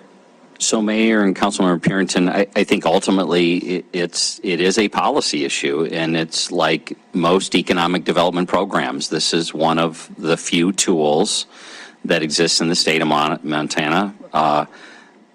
In my experience since 1999, they're not used very heavily in Montana. I think, count on both hands how many I've seen come through the system over the past 20 plus years, but they are allowed in statute. Why? I can't answer why the resolution has 100% essentially for 4 years and then it goes to full. But the underlying answer to your question is one that I think is difficult to answer. If the business is going to develop without the abatement, one would argue, why would you offer any abatements? It doesn't take much for a business person to figure out the statute has a code, our body has a resolution, and of course the right answer is, if you want the abatement, is but for the abatement, I wouldn't be making the investment in the business. But I think this is the third one in my time here. The first one was for an auto dealership. The second one was for, actually, no, I think there's been 4. There have been 2 auto dealerships, including tonight, the Coca-Cola project, and the the refinery wouldn't come to us, so I'd stand corrected, it's still 3. The Coca-Cola, say that again? Heights I Care may have been one. Maybe. So there've been, I could count them on one hand in 4 years. So they don't come through very often. Diane and I had this conversation. As an economic development tool, is it something that you want to make available to anyone who qualifies, or is it something you want to use only when it's going to make the difference between you're making the investment in the community or not? So just comment on that as well? Sure. Okay, thank you so much. A lot of businesses in Billings, Montana are not so capital intensive, meaning that they don't need huge facilities. A lot of them are restaurants, trinket shops, a lot of services that maybe don't require major capital investment. So that's another reason why you might not see this. This is incredibly enticing to a capital intensive facility that has property taxes as a huge expense on their income statement at the end of the day. And so when you say that there's an opportunity to lower that expense, at least for a little bit of time, that is a huge competitive advantage that you're offering here in Billings, Montana for high capital intensive business models like dealerships, refineries maybe, or anything that you're going to have to own the land and building for, and the machinery, fixtures, equipment, any special tooling, things of that nature that are going to be subject to property tax at the end of the day. So that's probably a big one. Not a lot of things require as much capital as an automotive dealership at the end of the day. I'll let someone else. I've got more questions. All right. May I also had a comment on that? Go ahead, Dan. Okay, so with tax abatements, I was not handling the tax abatement program at the time that was made. I believe the reasoning behind doing the full abatement for those first years is to help the business to offset or I should not say offset, but recover from making the larger expenditure of the 500,000 or greater before they were paying that full increase in taxable value. And as we've seen in many of the applications that came forward, when we're talking $4 million, over $4 million alone in 1 year in investment, that doesn't include my initial, additionally paying the compensation for 24 employees would add an additional 2.5 million to our to our economy per year once those jobs are created. So we're talking 7.5 million roughly that is going to be put back into our economy by investing in this project. With tax abatements in the past, depending on, I can't give you through Department of Revenue, because tax values haven't even been set for 2024 yet, I can't give you an estimate on what those tax savings on that incremental value would be. But I can tell you that on past projects that I've looked at, a $1 to $2 million investment, some of those savings were only $2,000 a year. So it varies greatly depending on what type of investment they're doing, whether it's reconstruction or equipment investment, those types of things. But it is definitely an assistance to encourage our Montana businesses to stay in Montana and reinvest in Montana. Okay, thank you. Councilmember Rowan, Councilmember Joy, and then Council, after we have any questions here, we'll open up for public hearing and try to get a motion on the table. Councilmember Rowan, Councilmember Joy? Thanks, Mayor. So I'm with you on the idea that we need to attract businesses. If people have a choice between building here or building there, I want them to build here. But I want to really understand how this mechanism works. So I'm not sure who up here can answer this. Our resolution 518-377 says that the abatement the city can offer, logically, is the mills levied by the local high school district, the local elementary school district, and the city of Billings. So if a business pays $1 in property tax, that dollar gets chopped up. A portion of it goes to the school district, a portion to the city, a portion to the county, a portion to the state.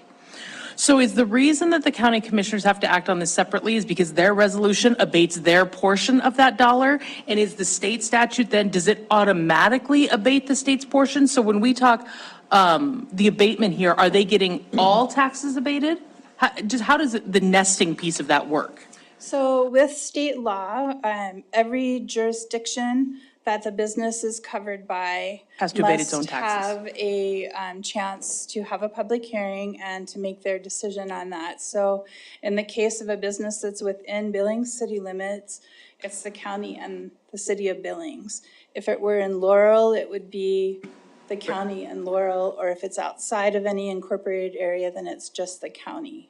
How that is divided is Department of Revenue looking at where all of those parts and pieces belong based on where that property is located. So I can't give you a definitive answer. It's based on when they set their tax values and what levies are in place as of the year that the improvement starts the clock ticking. That's just not quite my question, though. Okay. My question is, did the county's resolution agree to abate the city of Billings tax portion of a tax dollar, or did they abate their own?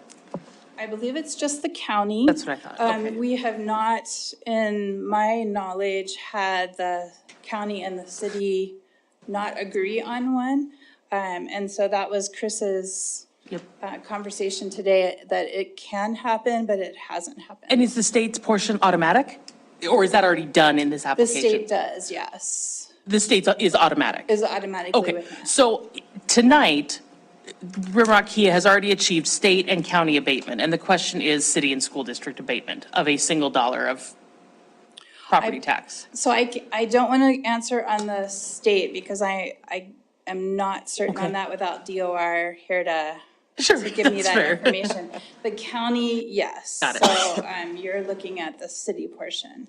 And Councilmember Rowan, on that issue, I think it's pretty well addressed in subsection 4 of the statute, which is 1501. So 15-24-1501, subsection 4 says, and I'm quoting now, the tax benefit described in subsection 1, which is kind of where we're talking, applies only to the number of mills levied and assessed for high school district and elementary school district purposes.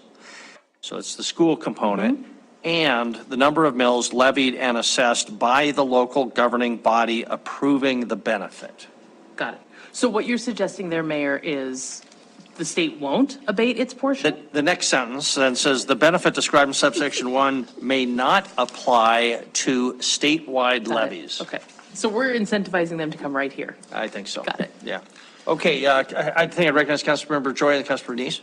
Thank you, Mayor and Council. I just have a question about the jobs that are created, considering our low unemployment. How do we look at that? Now, essentially, I'm asking, do we actually track that or find out whether or not those jobs actually get created when they come forward with a job creation number? Thank you. So as you will,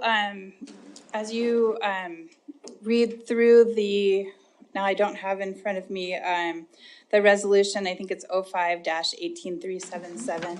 They report, the businesses that receive a tax abatement report yearly how many jobs they've created, so that over the length of that abatement, you know that those jobs have been created. Thank you. Thank you, Councilmember Joy. And in subsection 6 of the statute, if they don't do that, we have the power to recapture those dollars plus penalty and interest. Okay, Councilmember Denise. Thank you, Mayor. Just a question for the applicant. Similar to what Councilmember Owen asked, I'm having difficulty with the investment in this area, but when was did you own the property and develop it initially? And was it 2011? Is that how old the property is, or the building? I believe so, but it was my family, yes. Your family? At the time. Okay. And so we're abating government funds, which typically come in to help the rest of the city pay their funds and stuff like that. So and you may have just answered this, but I just want to clarify, the corporation, LLC, is it for Rimrock Kia? Is that LLC? It's Rimrock 4 LLC, doing business as Kia of Billings. Is the beneficial owners, is that your family, or are they in state? Is that how that works? We're 100, as of this last year, January of 2022, we're 100% family owned. My father being the majority stakeholder and myself beginning my buyout this year. Okay, thank you. That's all the question I have for you, Mayor.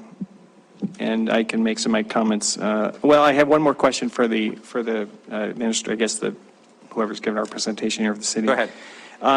The application fee, $500. Who sets that? How's that determined? I see in the ordinance that the city is supposed to collect the application, go the fee process, but who sets the fee? Does that ever come before city council? That fee was an administrative fee, but we have not been collecting that fee. We waive that. Oh, so So I need to actually take it out of the application because we do waive that fee. That's just part of the work that we perform under our interlocal agreement between the county. So even though the ordinance says that you're going to collect the application fee, you don't collect the application fee? We have not, yes. Okay. Thank you very much. Okay, Councilor Rupsis, and then we'll try to move to a public hearing. Thank you, Mayor. Diane, I want to come back to Councilmember Joy's question, because I actually had the same question. I don't see anything in the resolution that says they have to report number of jobs actually created after the project is done. Are you saying we're going to get like an annual report of here's the abatement, and this is how many, this is what the tax value increase was, and the value of the abatement this year, and the number of jobs that were created and have still been sustained? Yes, so there's a survey that should go out every year. It's behind a little over a year based on the Department of Revenue and what they report. And then we compile that data and then provide you the information. And I have not done that report yet this year. Okay, thank you. Let's open for a public hearing, see if there's anybody who'd like to comment. This is your chance to be heard on item number 3. Please come forward. Kevin Nelson, 4235 Bruce Avenue. Don't be offended, but fundamentally, I've always opposed these things.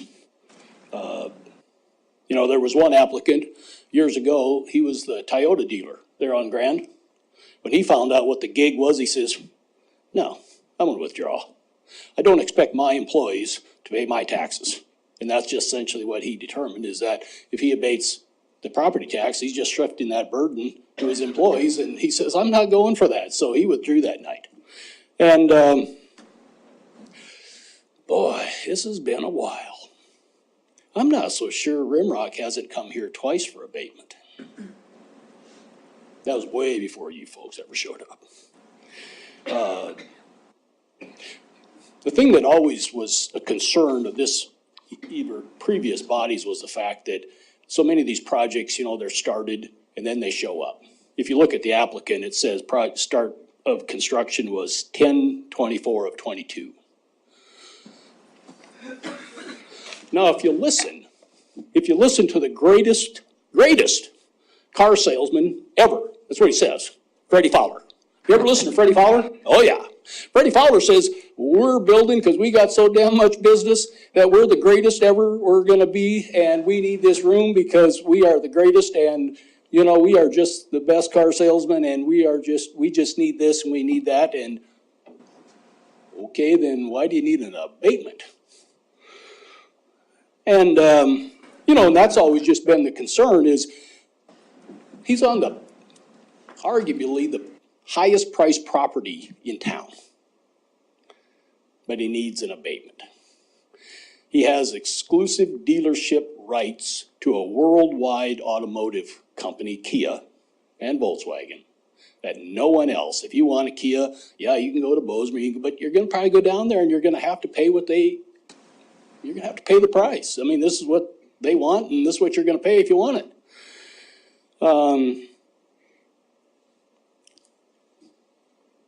You know, on another thing, you start abating these taxes. Well, there's a study resolution probably going to pass in the legislature. What's it going to study?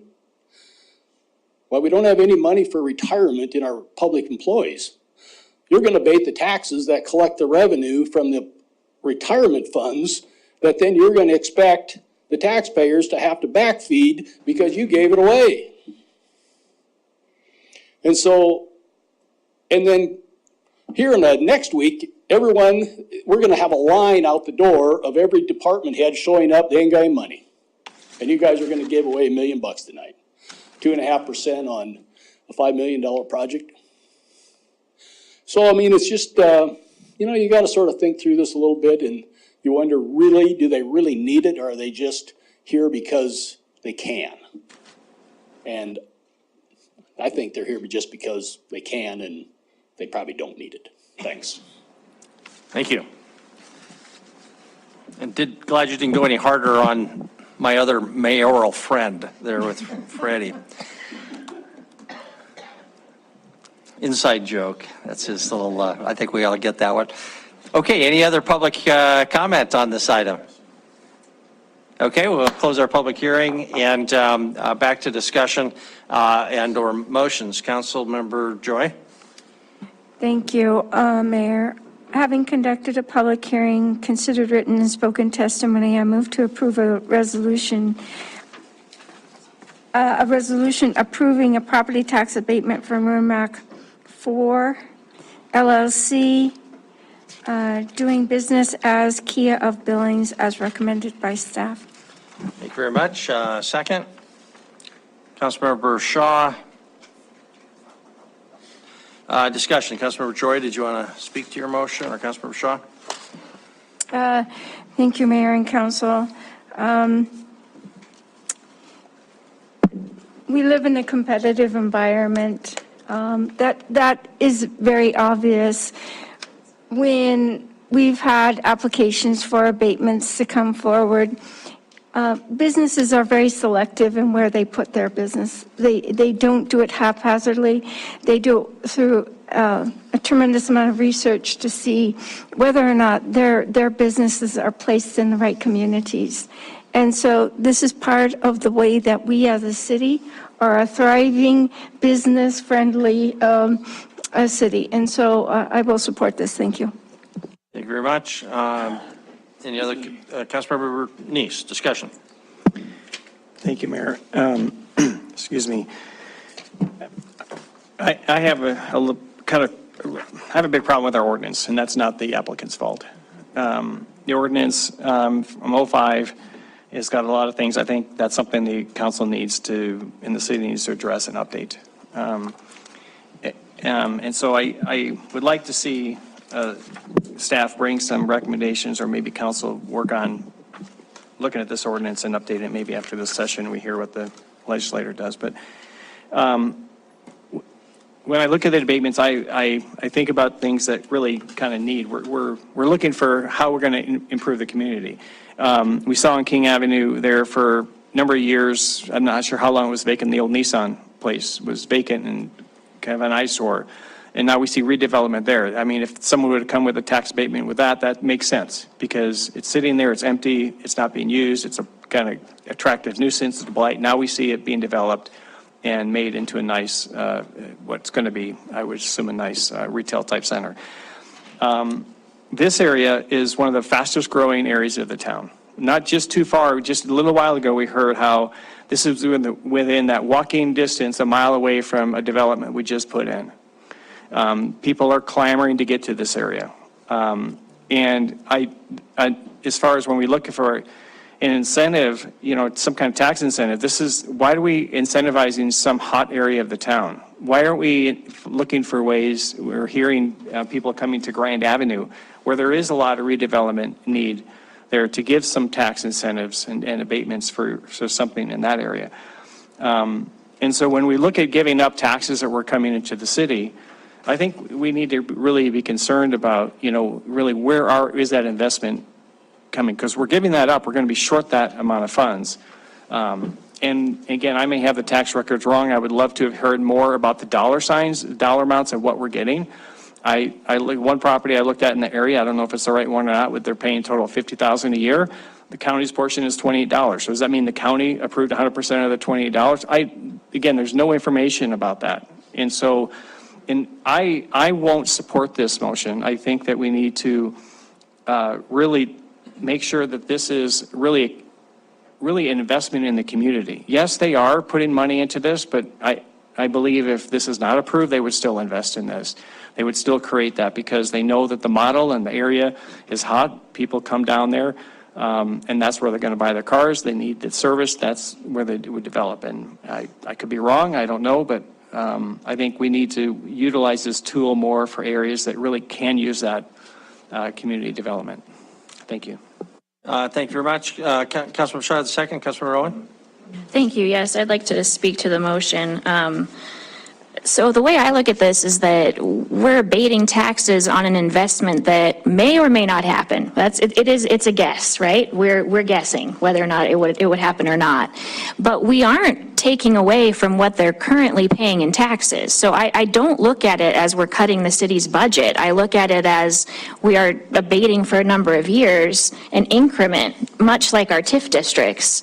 And seeing the benefit there. And again, we could debate all night whether or not they would go forward with it or not. But that's how I look at it, is that our city is still going to get what it's been getting. So are our schools, so is the county. What we can abate, though, is the increase that they will see from this investment. So for that reason, I would encourage us to pass it. Thank you. Thank you very much, Councilman Rowan and Councilman Gillick. I think I agree with what Councilmember Neese said about needing to revisit the policy. I think after being on council for a little over a year now, Councilmember Cheriki has finally beat it into my head that if something meets the existing policy standards, we have an obligation to approve it. So I hear you and I agree. But I think we should probably revisit this at some point. I would agree with what Councilmember Shaw is saying in terms of we're talking about abating a tax value that we don't currently have. And if it helps make our community more competitive, then I think that's probably worth talking about.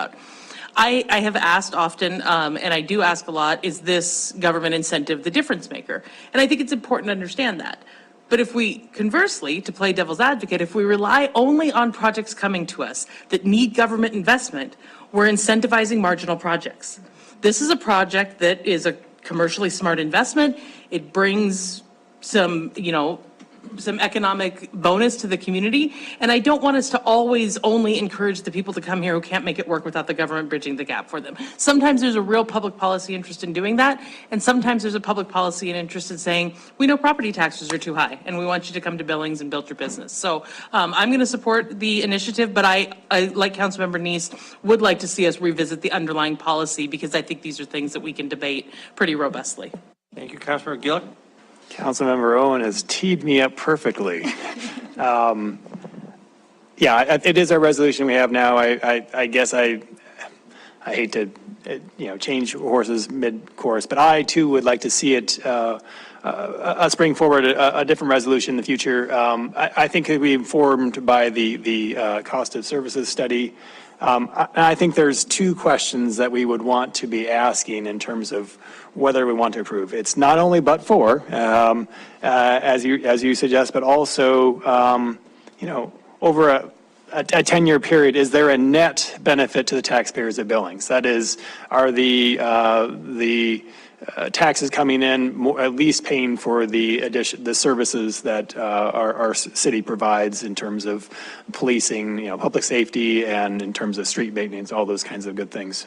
So I will support the motion, but I would like to come back to this. Thank you. Councilmember Ripsis, Councilmember Purington. Thank you, Mayor. I don't know if this is for Chris or for Diane or who. This is, as we know, a reappraisal year. And we expect there to be some significant adjustments to our residential appraisals. Does that also affect commercial appraisals? Are they on the same schedule? And are they expecting a potentially large increase in an appraisal value this year? And then would that 0.0 then negate that? Are we abating something just in the nick of time for them that would otherwise happen without this project? So Mayor and Councilmember Rupsis, as I understand it, reappraisal is for all, so commercial and residential, as well as centrally assessed. So we're not talking centrally assessed here, but all of them fall into the every other year reappraisal cycle.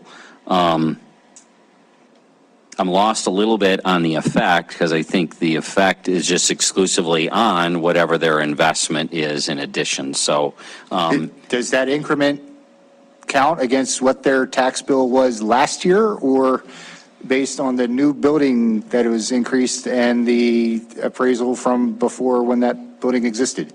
I would think the appraiser could tell us in Department of Revenue exactly how they do that. I don't know. What I can tell you, generally speaking, and that general tends to be more residential, just because that's what we see so many more of, is that it is not uncommon for us to not actually start collecting taxes off of an investment that happens for 12, 18 months. So the cycle tends to lag more than it's Johnny on the spot. Now, that's not... But the abatement happens starting in year 0, which would be this year. I think the cycle here, we're being very specific to the years. Diane may have something she can add to that, looks like. So the new value would be set in the following March after the construction is completed. So, so any increases over an appraisal year would not be abated. It's only on what was invested, that incremental investment. Go ahead. And just to kind of follow up on that, I've had a bit of a challenge myself because on the TIF side of things, I don't want to give TIF dollars to fast food restaurants to help with their landscaping. To me, the difference is that is tax revenue that has been received and is being paid out, whereas this is new development where we've never collected any tax revenues yet. We're simply saying we'll defer the collection of those tax revenues for a few years. So I'm going to support it, and that's mentally how I came about saying it's different than the TIF situation, which I don't like for fast food restaurants. What do you have against fast food? Councilmember Tidswell? No, I'm good. Okay, you're good, okay. No, it was me. I'm sorry, Councilmember Purington. We look alike, I know, but, okay. It was over there somewhere. Gee. Okay, Can I ask a question of the applicant? I know we're in discussion, but I just, Sure. so you are saying that you're going to create 24 more jobs. That would be sales, mechanics, whatever it is. Yes. And it's been our understanding, I think, just almost nationwide, that people are having trouble finding people to do things. Yes. So how critical is it that over the next 5 years, I guess it's over the next 5 years? Or is it after construction that you have to have those 24 jobs? When's my drop dead date? It would be over the 5 years of the abatement. Abatement. When we're recording those jobs created. The intention is within 2 years after construction is complete, but we do have that 5-year window. Okay, because I know you just, with our police department, we're like this. There's always that. So I'm concerned about that criteria. The other thing is that I wanted to ask, does Kia contribute to any of this? Yes. And what is their contribution?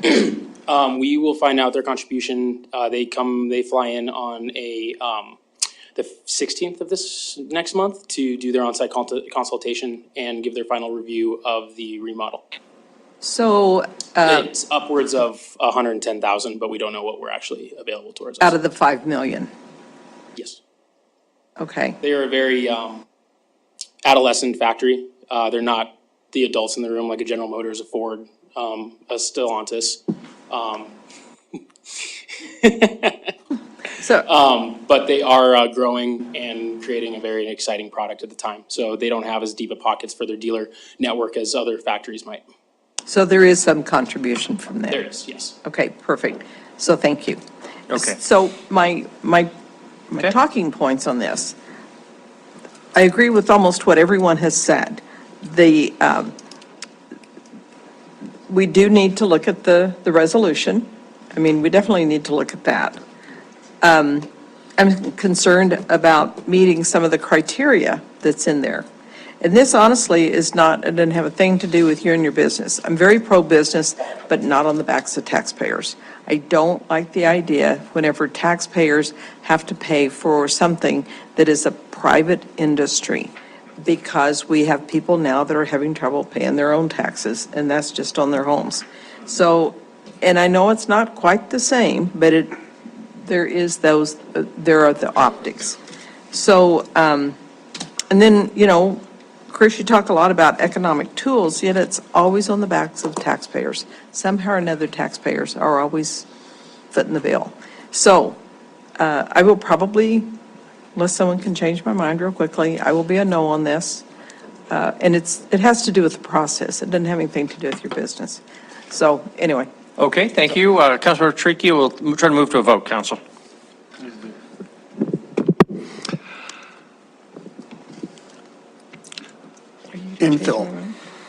Infill people.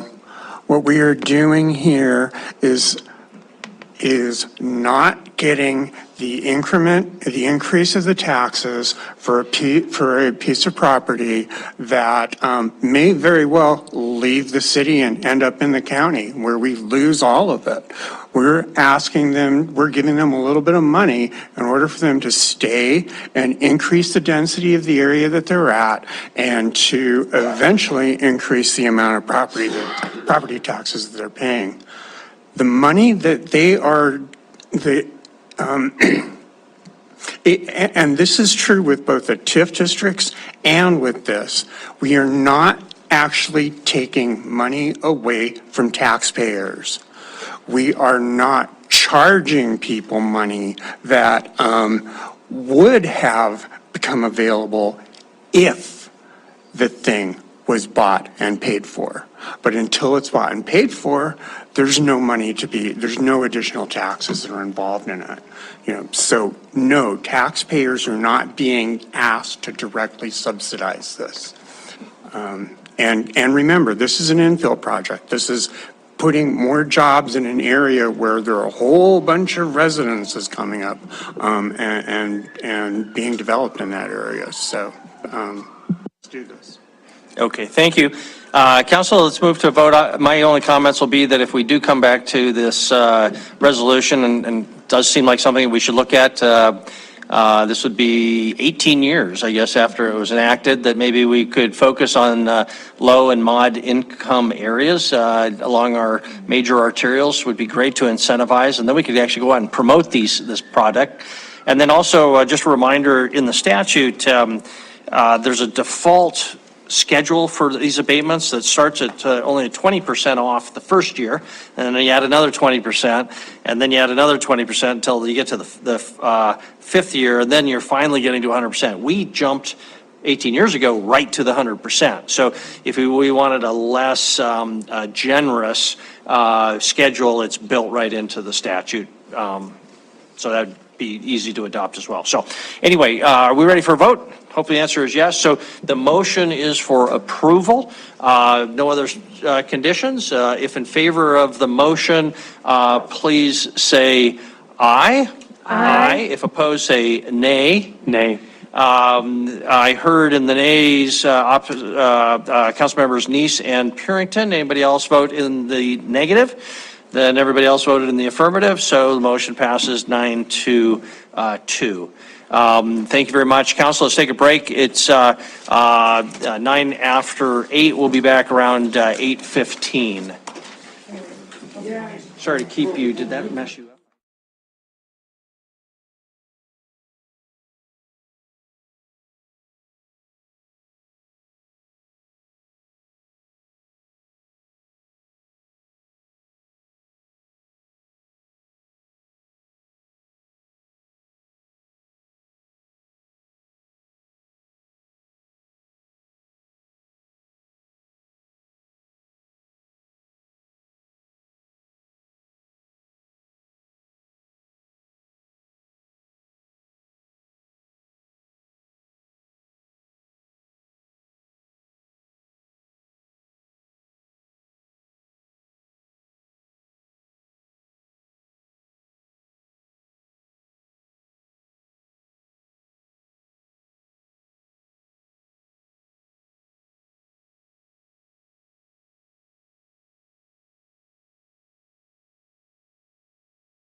Communication facility in a corridor mixed-use zone district located at 1010 Grand Avenue.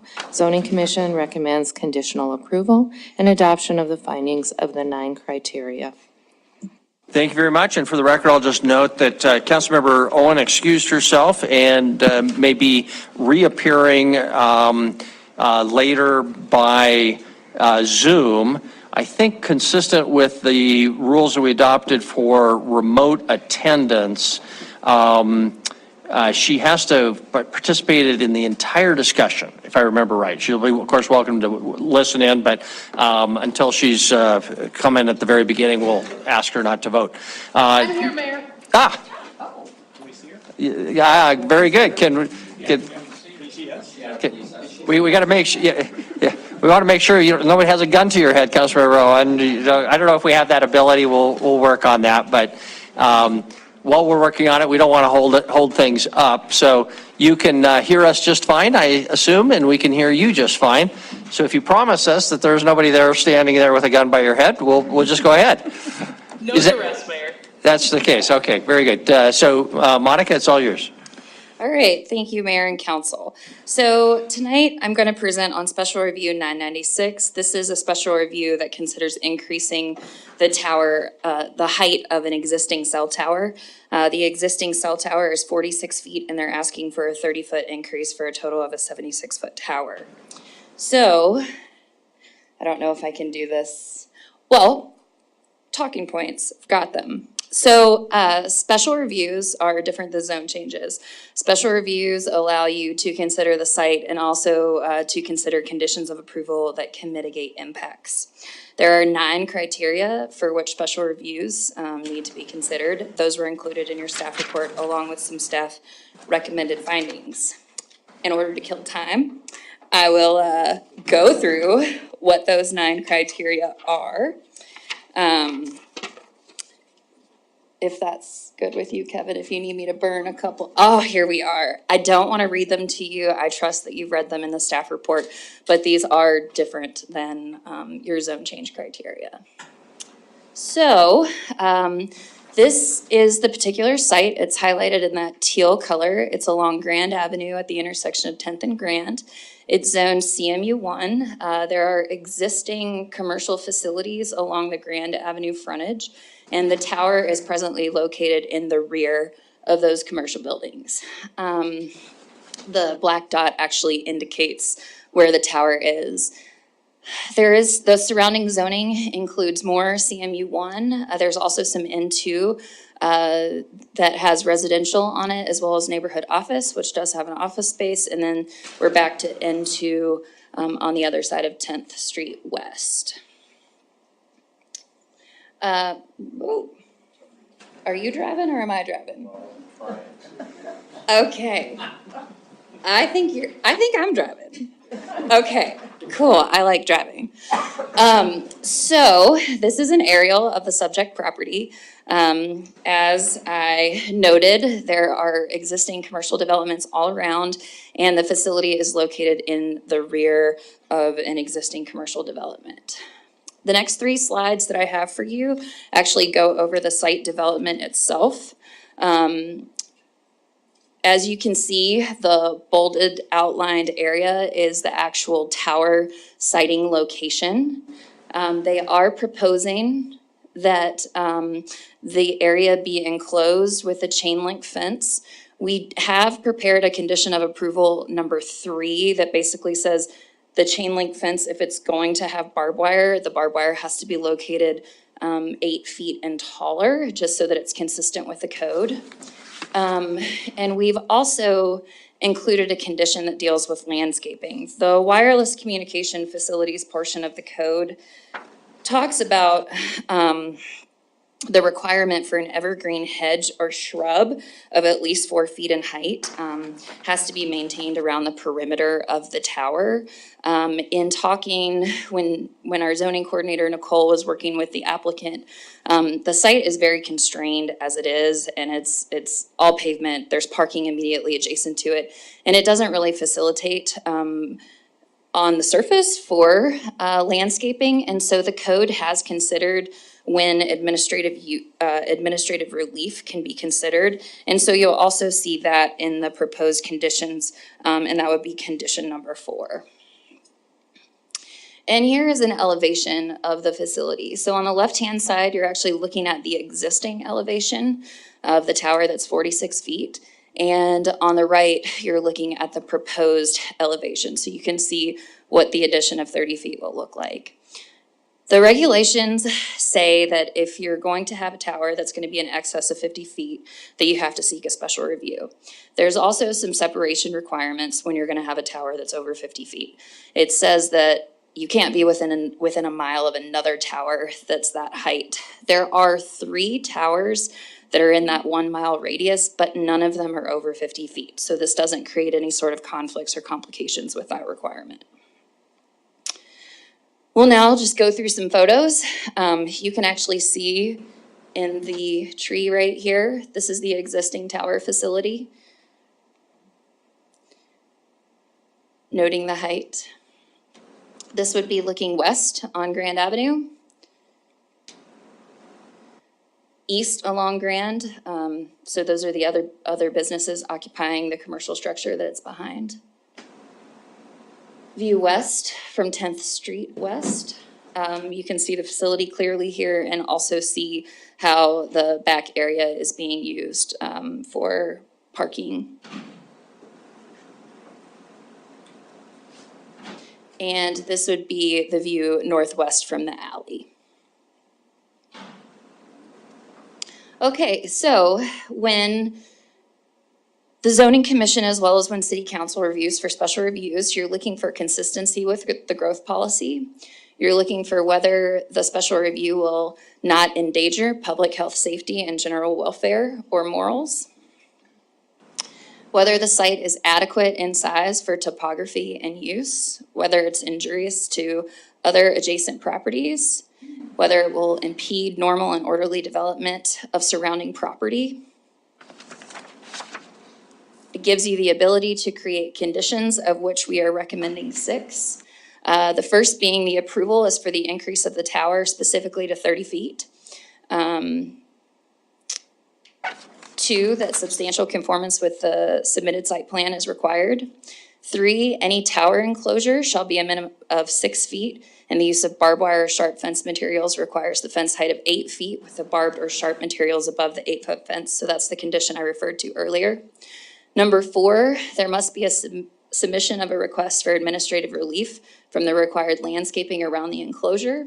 5, these conditions run with the land and are binding for current and future owners. And 6, the right of building and occupancy permits are contingent on fulfillment of the conditions of approval. Additionally, there needs to be consideration of whether there are adequate utilities and roads, adequate measures to provide safe access and minimize congestion, and that the applicant conforms to the zoning requirements unless modified by council. Some of these criteria apply more than others, depending on the type of use. With it being an existing cell tower, we've determined as staff and the zoning commission concurred that the intrusion is relatively minimal. The residences that are in the nearby vicinity do have mature landscaping, and so their visual impact should be limited. Grand Avenue, by having this in the rear of the structure, and with just the general busyness and development of Grand, it shouldn't be noticed that dramatically. So here is again an aerial of the property and the elevation, and I'm available for questions. I also wanted to let you know that we do have 2 applicants available via Zoom from Powder River Development, and so they are with us tonight via Zoom. Very good, thank you. Questions for Monica, Councilmember Boyette? I want to show you my age. The pawn shop used to be the post office, and that's where I bought my first stamp. But I work at Michelati Sawyer occasionally, and one of the questions was, we park cars back there where that red pickup is all the time on one of your slides. Are they going to reduce any of the parking lots for the buildings around there? Councilmember Boyette, I do not know that offhand, but maybe that one of the applicants can respond to that when they share information. Okay. Other questions for Monica? Councilmember Purington, Councilmember Bernice? Thank you. Hi, Monica. So what I was looking at when I was going through this was the section 27-1007. And I just, part of it was, it cannot exceed 50 feet. And then in C3, sections B2, it says exceed height limit by 10%. Well, this is probably, 40% of what the original height is, something of that nature. So I question that it's that much, it's going to pretty much double it.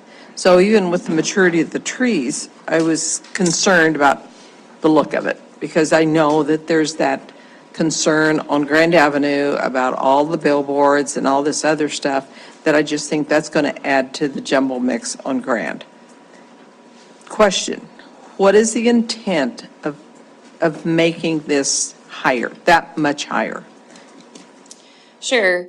Councilmember Purington, so it's important to think of the regulations as a whole instead of just pointing out singular individual ones. parts. Yep. And the regulations allowable, or I shouldn't say allowable uses, but uses that are special exceptions, which are known as special reviews, are also identified in our use tables. And when we're talking about wireless communication facilities that are greater than 50 feet and less than 100 feet, they require special review approval. So even if we're talking about modifications, when we're talking about major or minor modifications, those don't apply because they're asking for more. They're asking for something that is that requires your approval through special review. So these aren't to say that they're not allowed to do anything more than this. They're saying that there are some guidelines and limitations where changes may occur that aren't subject to a special review. But what they're asking for does have to come before you as a special review and doesn't have any sort of limitations on percentages or heights that they can ask for. They could ask for up to 100 feet. As far as the height requirement, I believe that the applicants can provide more information on what this does for their coverage. And I would say also too that one of the, benefits that the code offers is for this type of facility, it requires that there be the capacity to add another provider to this tower. So it wouldn't just be for a singular provider, it would have to allow co-location of another antenna in the future. So, potentially there's a benefit there. And also keeping these towers of this height down by requiring that there be not more than one in a 1 mile radius. Okay, thanks. Okay, thank you. Councilmember Bernice and Councilmember Owen, I don't know if we can see you now. Well, we can see your name. I don't know if you have, can you turn on your camera? I think that's what our regs require. So if that's possible, please do so. Perfect. Thank you. Councilmember Bernice? Sorry, Mayor, I was not able to see the presentation. I don't think there's screen sharing, so that's why I just turned my camera off and assumed I wouldn't vote on this issue. It's up to you. I don't know exactly what our regs say. We can describe any visual if you would like. No, I don't want to violate any rules, and I'm not exactly sure what they are. So I'm happy to abstain if I need to, but I've listened to the entire discussion. Okay, we'll let our parliamentarian and city attorney guide us on that one. Meantime, pay attention anyway, just in case. Councilmember Bernice. Thank you, Mayor, and I believe you have the discretion to make that ruling.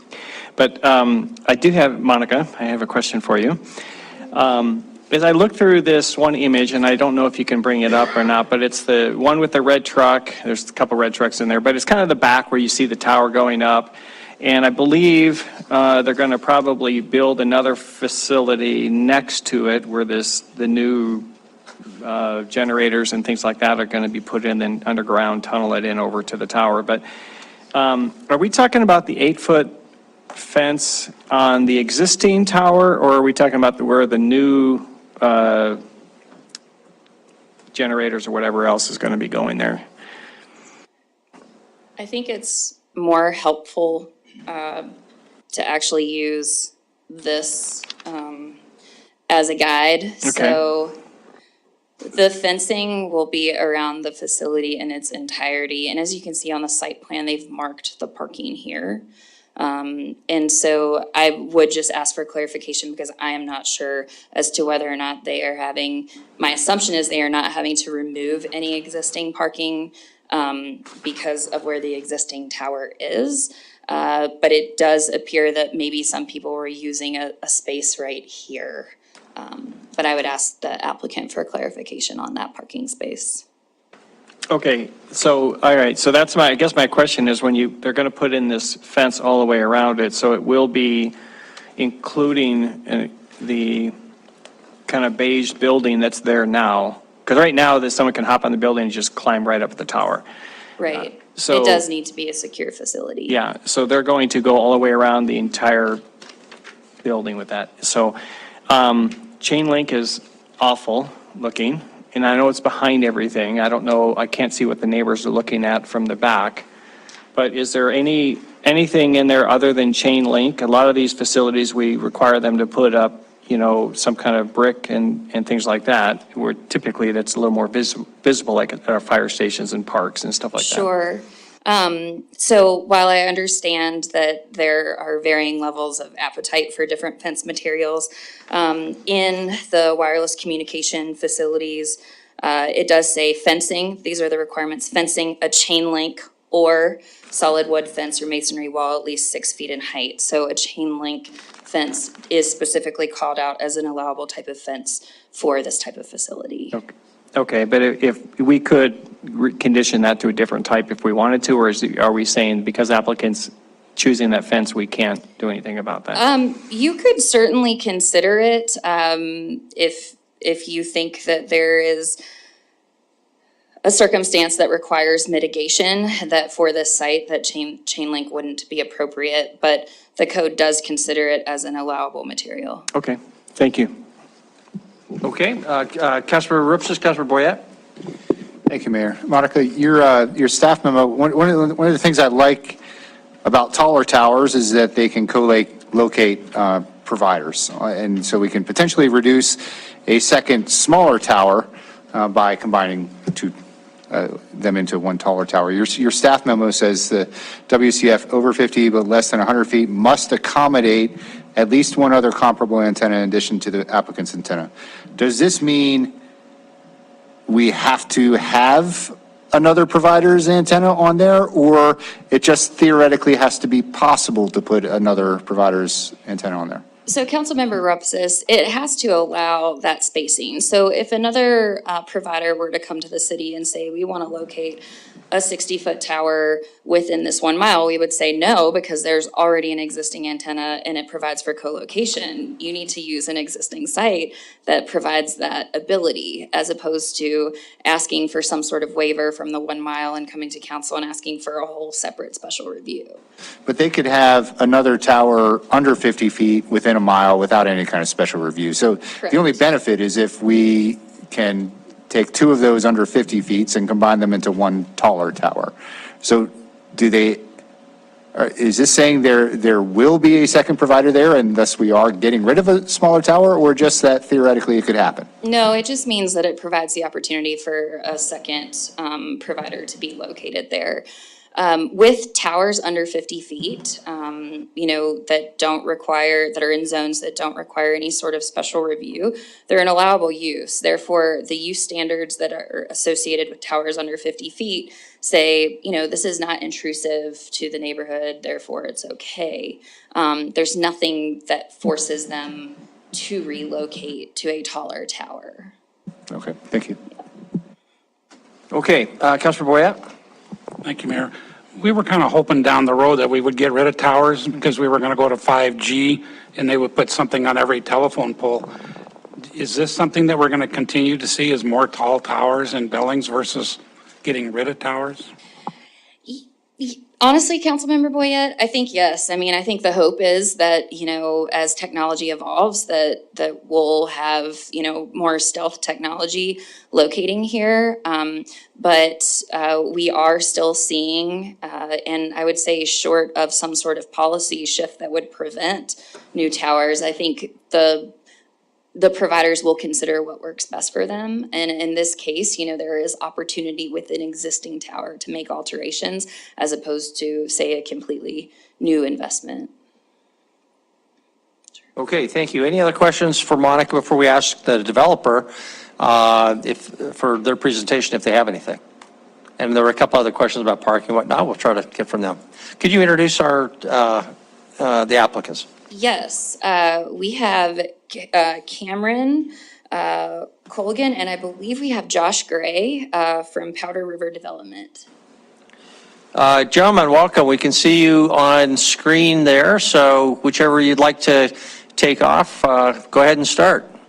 Great, thank you. I appreciate it. I'll start. My name is Cameron Colgan. I'm with Powder River Development, and I'm representing American Tower Company and T-Mobile. So just wanted to answer a few of your questions up front here and also give a little bit of background on this project. So first off, the reason why we're doing this is because this is the second carrier on the tower. So there is currently one carrier on the tower.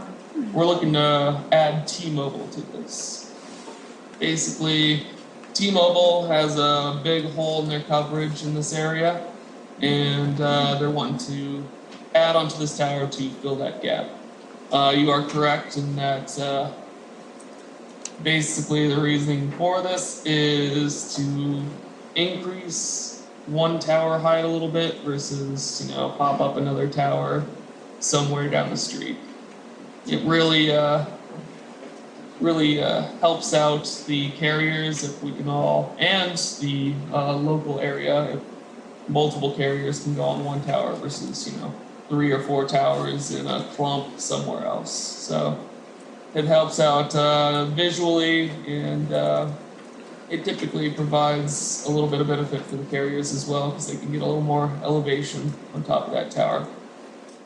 As for the fence, it will be surrounding the entire area. I can confirm that. And 8 foot wise with barbed wire, that should be doable. So I just wanted to let you know about that condition.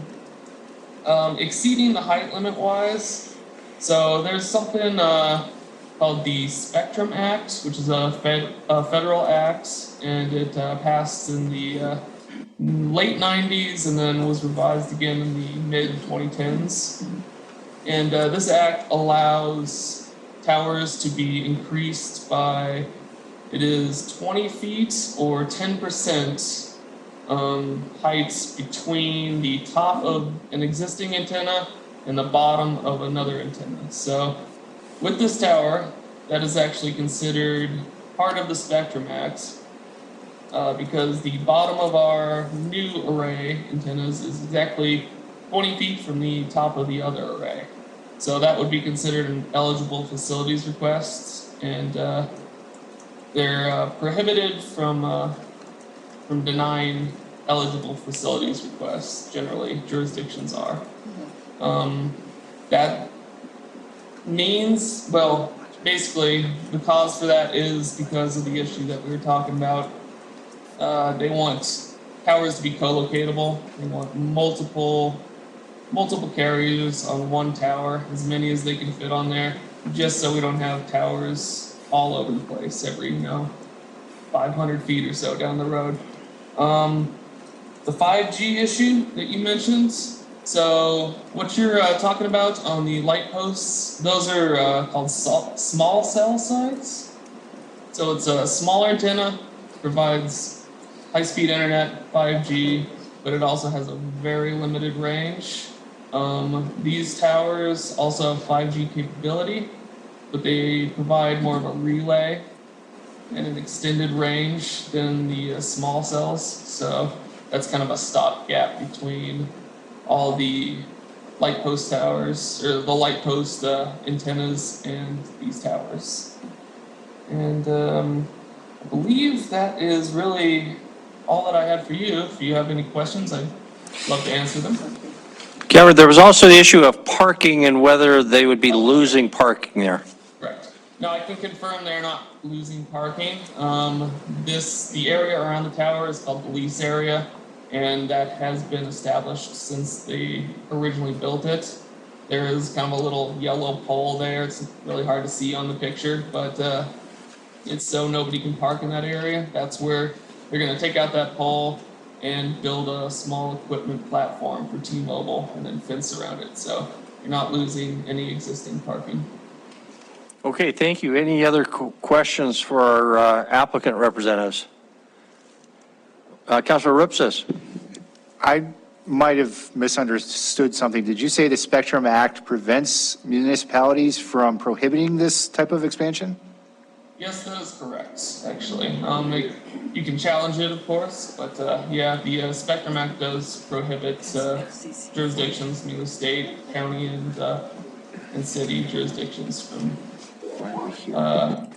prohibiting what's called a eligible facilities request or a minor modification to a tower. And this modification would fall under that. Which obviously begs the question of why are we here? But we'll dispense with that unless our attorney can give us an answer to that. It might be that we're still allowed to put certain conditions on that, but just not an outright ban. I don't know the details, but if anybody wants to address that, welcome. Okay, anything else before we go to a public hearing on this?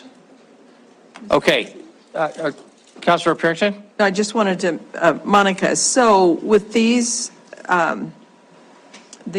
federal guidelines that we get, I guess they call them laws or rules or regulations, would that not impact how our special review is? Because it's obviously set, just like we did on the 5G towers, you only can do landscaping, location, or whatever. But some of this other stuff, it's kind of like we really don't have a say. Councilmember Purington, we are learning more and more about the federal requirements all the time. In fact, even within the last month, I know I was on a call with Gina as well as another attorney who's familiar with the federal rules and regulations. The point of my understanding of the federal regs is to say, yes, we do need these, cell towers. They are a utility that benefits the public. It's critical infrastructure. Local government should not stand in the way of the development of that type of critical infrastructure. There are rules about shot clocks, when they start, when they stop. If a local government doesn't consider the application that the local requirements do in a certain number of days, there's an automatic approval. So really the opportunity that you have before you tonight is to consider how to mitigate impacts to the area. The special review process provides you with the ability to evaluate the site and provide conditions, and that's really a benefit to the city and the residents. Okay, thank you very much. Council will open this up for a public hearing. If anybody is with us this evening who would like to comment on item 4, the Grand Avenue Cell Tower application, please come forward. Is there anybody who would like to comment? We don't have anybody online. No one is coming forward, so we will close the public hearing. Back to council. Councilmember Boyette. Thank you, Mayor. Having conducted a public hearing, considered written and spoken public testimony, and review of the Zoning Commission's recommendations for conditional approval and adoption of the findings of the 9 review criteria, I move to approve Special Review 996. Second. Thank you very much. Councilmember Bernice indicates you'd like to make the second. So you have a motion before you. Council, any discussion on the motion? Before we proceed to a vote, any discussion? Councilmember Bernice. Mayor, just one question, I think, for Monica on this, because I've seen these cell towers around a lot, and we need them. There's no question about it in that. But is there anything to help? You talked about mitigating the impact and that sightly and stuff like that. Have we started to see, or has the city considered making sure that they have a type of tower? I've seen several in wooded areas that they're kind of fake trees and things like that. So have we got any kind of requirement ordinance that we should be looking at when these towers come up so that we can apply some of these things to certain areas of town that to have, make sure that the companies know that, hey, if we're going to put a tower here, this is the kind of tower we need to look at? Councilmember Neese, right now, the requirements of the zoning code aren't that specific. It just contemplates more traditional towers. It contemplates more stealth-looking towers and it kind of everything in between. In fact, attached to the staff report were just the wireless communication facilities regs. And if you look towards the back, we've got some drawings of what we mean by different types of towers. And so the code does contemplate them all, but the code doesn't go so far to say this type of tower is allowed in this zone, this type of, it's not. It just provides the guidance for these types of, all of the types of towers, what the requirements may be, but does not get zone specific for what type might be more appropriate. Okay, Mayor, just a quick follow-up on that. Go ahead. Would the staff seating someone come applying for a tower, would they recommend that, hey, this is the tower in this area to help mitigate what's going on? Would the staff take that initiative to say, with all these different choices, we feel this is the best? I think definitely at times, I mean, I would say regardless of the type of development that occurs, you know, whenever anyone is coming to the city, whether it be for a subdivision, for a tower, for a specific use, you know, or you know, we're always trying to contemplate, you know, what makes this better. Just because the code says you can do it one way doesn't mean you should. And we have those conversations up front. I am unsure, you know, I'm pinch hitting right now for Nicole. You know, she worked with the applicants and agents through the whole entire process up until now. And so I'm unaware if any of those conversations specific to this site occurred. If I had to guess, and I hate to do that in front of you, but given the fact that it's an existing tower and it's an alteration of an existing tower, I think those conversations didn't happen because it's existing infrastructure.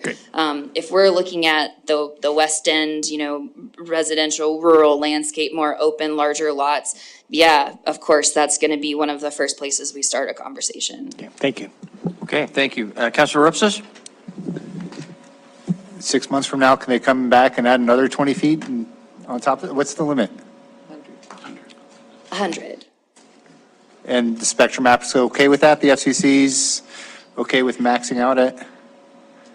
Like I said, Councilmember Rupsis, we are really learning a lot about the federal regs. I mean, just the whole education we received on the shot clocks and, you know, complete applications and various things. There is a lot to digest there. Where we always start our conversations with any applicant is, yes, we understand that there are federal rules and regulations that say we can't deny this, but we do have a local process and we can get that process done in under 60 days. And so we want to give council the opportunity to place conditions on this. So I'm assuming yes, because our local regulations say you can go up to 100%. They could increase in another 20 feet and be subject to the spectrum. But it is a lot to digest, those federal rules, and we can certainly try to do some more research for you. But that's the best I have for you tonight. Very concerned about this because we could basically put a 50-foot tower almost anywhere. And a 50-foot tower means we can put a 100-foot tower because the Spectrum Act doesn't say they have to be more than a mile apart, right? So we got a lot to work through here. I guess it was my understanding that that does require a mile separation for over 50 footers, but maybe I missed that.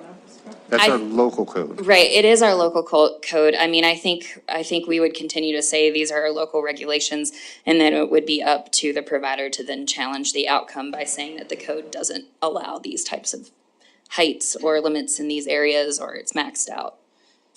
And I'll just comment, I was in downtown Bozeman yesterday, and simply impossible to use your cell phone to access the internet. The lack of adequate bandwidth from not having enough towers makes the internet unavailable unless you have a Wi-Fi connection at a restaurant or something like that. So, and just a reminder that this body turned down a tower just to the north of this, 13th and Pauley, and that would be within that 1 mile area. Hopefully we could still get a 50-footer up there, but that's kind of a black hole for cell service now too. Councilmember Purinton? Without belaboring this, because, you know, you just said that we can set some regulation to this. And Councilmember Neese brought up the fencing around it. So I would imagine, because they're using barbed wire, that there's a security aspect to it. We did do a project over off of King where we wanted the, I don't know what the name of that type, it looks like rock, because we thought it looked a little bit better than chain link fencing, and plus that catches all the garbage.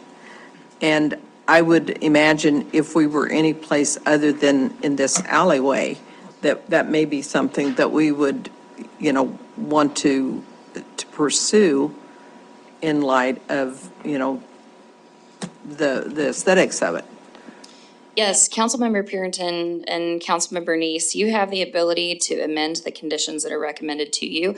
If you would like to change the way that condition number 3 reads and alter it to exclude chain link and use a different material that's consistent, with maybe the actual commercial building that's there, you're welcome to do that. But we can't put barbed wire on something else. Is that the point, is that you need something that you can put barbed wire on? Where there's a will, there's a way. Okay. Okay, council, we should proceed to a vote soon. Councilmember Tricky. I just wanted to make one comment about security and these things. Frankly, a chain link fence is ugly, but then again, most fences are ugly. The nice thing about a chain link fence is you can see through it. And when you're talking about critical infrastructure like this in an alley or something like that, frankly, I'd like to be able to see, that there's not something negative going on behind there. So there's more than just aesthetics in these decisions. Okay, council, are we prepared to vote? Motion is for approval. We'll move to a vote if there's nobody frantically raising their hands. So the motion is for approval. If in favor of the motion, please say aye. Aye. If opposed, say nay. Motion passes unanimously. That concludes item number 4. Mayor? Councilmember Neese?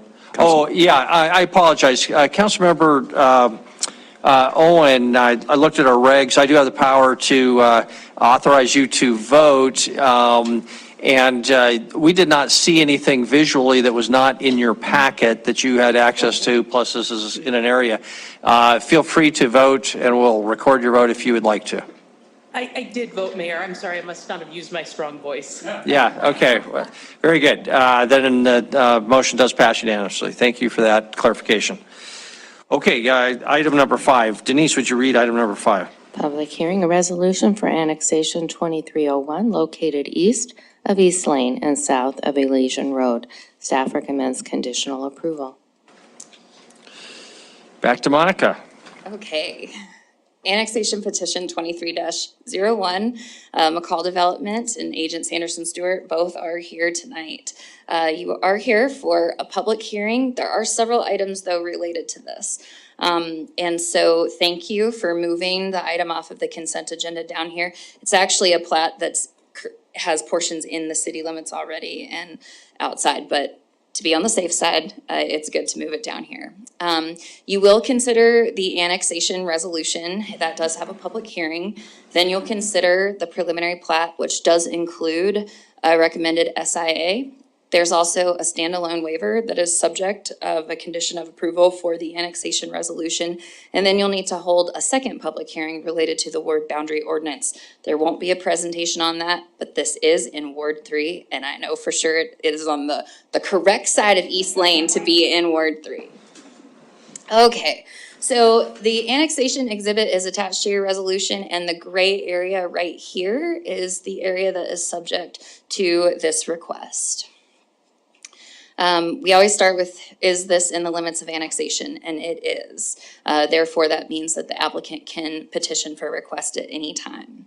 This aerial is a bit outdated, but this is a continuation of the NFL development, which I believe most everyone is familiar with. So this would be a continuation of the existing development. It is a part of a planned development, which allows for residential uses. The area has a mixture of some other zones. There's the plan development, which you recently considered an annexation as part of with Elysian School and the Tibetani turf property. There's some light industrial zoning, as well as the old farmstead right here that's zoned N4, which is a county zone. And then, of course, you have the Anafeld PD. We'll go through some photos now. This is the subject property looking west from East Lane. This is that N4 property that I was talking about. So this would be looking northwest from East Lane, looking north towards East Lane, looking southeast, looking south towards East Lane. Now, the annexation policy criteria, we'll move through these fairly quickly. This area is located within the limits of annexation. The city has considered whether there's the ability to provide services to the property and has determined that it does have the ability. Any proposed public improvements must meet city standards. We ensure this and achieve this through the recommended preliminary subdivision improvement agreement, of which you have the ability to consider tonight. There's also a waiver of right to protest future SIDs. That's a standalone outside of subdivision, so it's not subject to the 20-year limitation. It's good in perpetuity. That's a part of the regulation or the conditions proposed in the resolution. Also, will the proposed development be done in compliance with zoning and site development regulations? Yes, it will, because there's no other option without coming to this body or the Board of Adjustment for variances. Residential densities need to be at a minimum of 4 to 7 dwelling units per acre. This area being annexed does meet that. Give or take on the whole, we're looking at about 8 units per acre, but that's looking on the whole. The proposed land use should conform to the goals of the City of Billings growth policy, and these are most related to home base and strong neighborhoods. So with that, I would recommend that you hold a public hearing and then consider action on the resolution to annex. I did just want to say, because I do think it's related without getting off topic, don't want to talk about the SIA right now until you consider that. But at the regular meeting 2 weeks ago, I heard some comments about, why are we doing subdivision improvement agreements and not annexation agreements? First, I want you to know that this staff report was already in the queue, had already been approved. So sometimes there's just no immediate response. I still hear you, and so does Public Works. I talked with Debbie Milling, and in this case, she considered what would we add in an annexation agreement for this development that isn't being covered in the SIA, and there is nothing that we would add. So really, the value is the standalone waiver. In the future, I think it's definitely going to be a consideration that there very well might likely be annexation agreements instead of SIAs, but I just wanted to let you know, maybe in anticipation of that question, why you're seeing it the way you're seeing it tonight. If you don't approve the resolution, you won't even consider the SIA in subdivision. So there's also that. So with that, I conclude my presentation, and I will answer any questions you may have. Okay, thank you, Monica. This is a public hearing. Before we open up for public hearing, any questions for Monica? Councilor Bernice. Thank you, Mayor. Monica, when this comes in, it's going to be under the Anfield PD, is that, understand correctly? That's correct. Okay, and so it's going to be following all of the PD requirements under that prior agreement that was approved by the city. Is that? I'm really sorry. You're fine. I believe I heard your question. And yes, the plan developments are contractual zonings that are not subject to a new zone change when it's annexed into the city. So there is no requirement for an accompanying zone change. If there was more to your question, I apologize, but. No, that's my question. So when we annex it in, we're also agreeing to this, the PD. Correct. The Anfield PD, whatever that may say. Correct. In that, okay, all right. And then, again, I know we're not asking questions about SIA, Mayor, if you don't mind, just real quick. Yeah. Because I think, and maybe this is not relevant to the annexation, let me know, we can address it later, but there have been times we've changed some of the annexation agreements and added different things here and there over the years. And so I'm wondering if, because this SIA may have been, or the development, or the Enfield PD was developed years ago, there may be things to be reviewing that we need to change, and that would be the time now, because that's the only time we can actually condition things is during annexation, not in a SIA. Do I understand that correctly? Yes, Councilmember Neese, I mean, I think your understanding is correct. I think in this situation specific to Anafeld, there is a very predictable development pattern.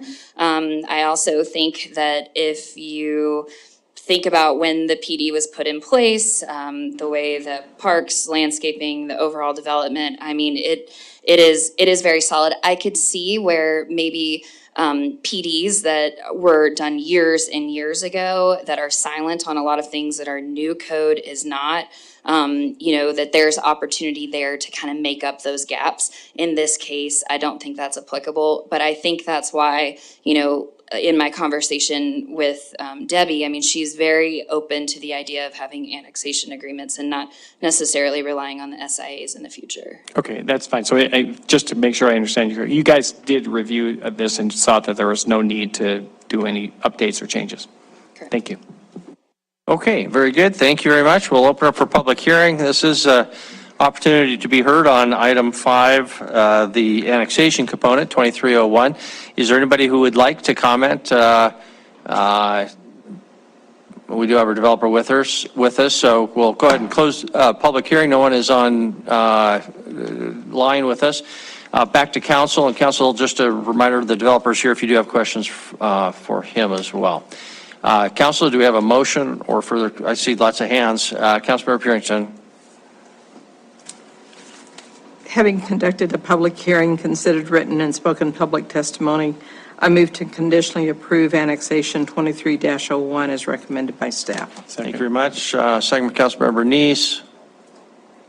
Motion is for approval. Any discussion? Reminder, this is just on the annexation, and then we'll take up the minor plat next. If there's no further discussion, the motion is for approval. Item 5. If in favor of the motion, please say aye. Aye. If opposed, nay. And I did hear Councilmember Owen in the affirmative, so motion passes unanimously. Thank you very much. That concludes 5, if you want to call it the first part of 5. Now item 1E that we moved, now the property is in process for annexation. Item 1E is the preliminary major plat. Monica, any sort of presentation here? I know it was off the consent agenda. It's item 1E, council, in your packet if you want to look back. Mayor, I do not have a presentation just because typically, these items are on consent, but would make myself available for questions, as well as I know we have representation from Sanderson Stewart here as well. Okay, are there any questions for Monica or representative developer or the developer? Councilmember Neese. Thank you. This is the item that I had some questions about early on. So in the preliminary plats are the times that we can address some of our concerns and issues and to make sure that we don't develop property that's inconsistent with what we're trying to do. And we've talked a lot about SEPTED and the way to make sure development is safe, and I think Anfield does a pretty good job on that. And I talked to Greg during the break for a little bit, and maybe he can address. The concern I have is I saw one area that has a corridor a pedestrian corridor going through it. And again, I know this is preliminary and that may change, but just the idea that we've seen some of those corridors develop. And we have the Heights bike path there that people are putting a fence up all the time. And so it's becoming an obscured visual area, and kids are scared to go down the bike path now because they can't be seen from someone's backyard or back kitchen window and stuff.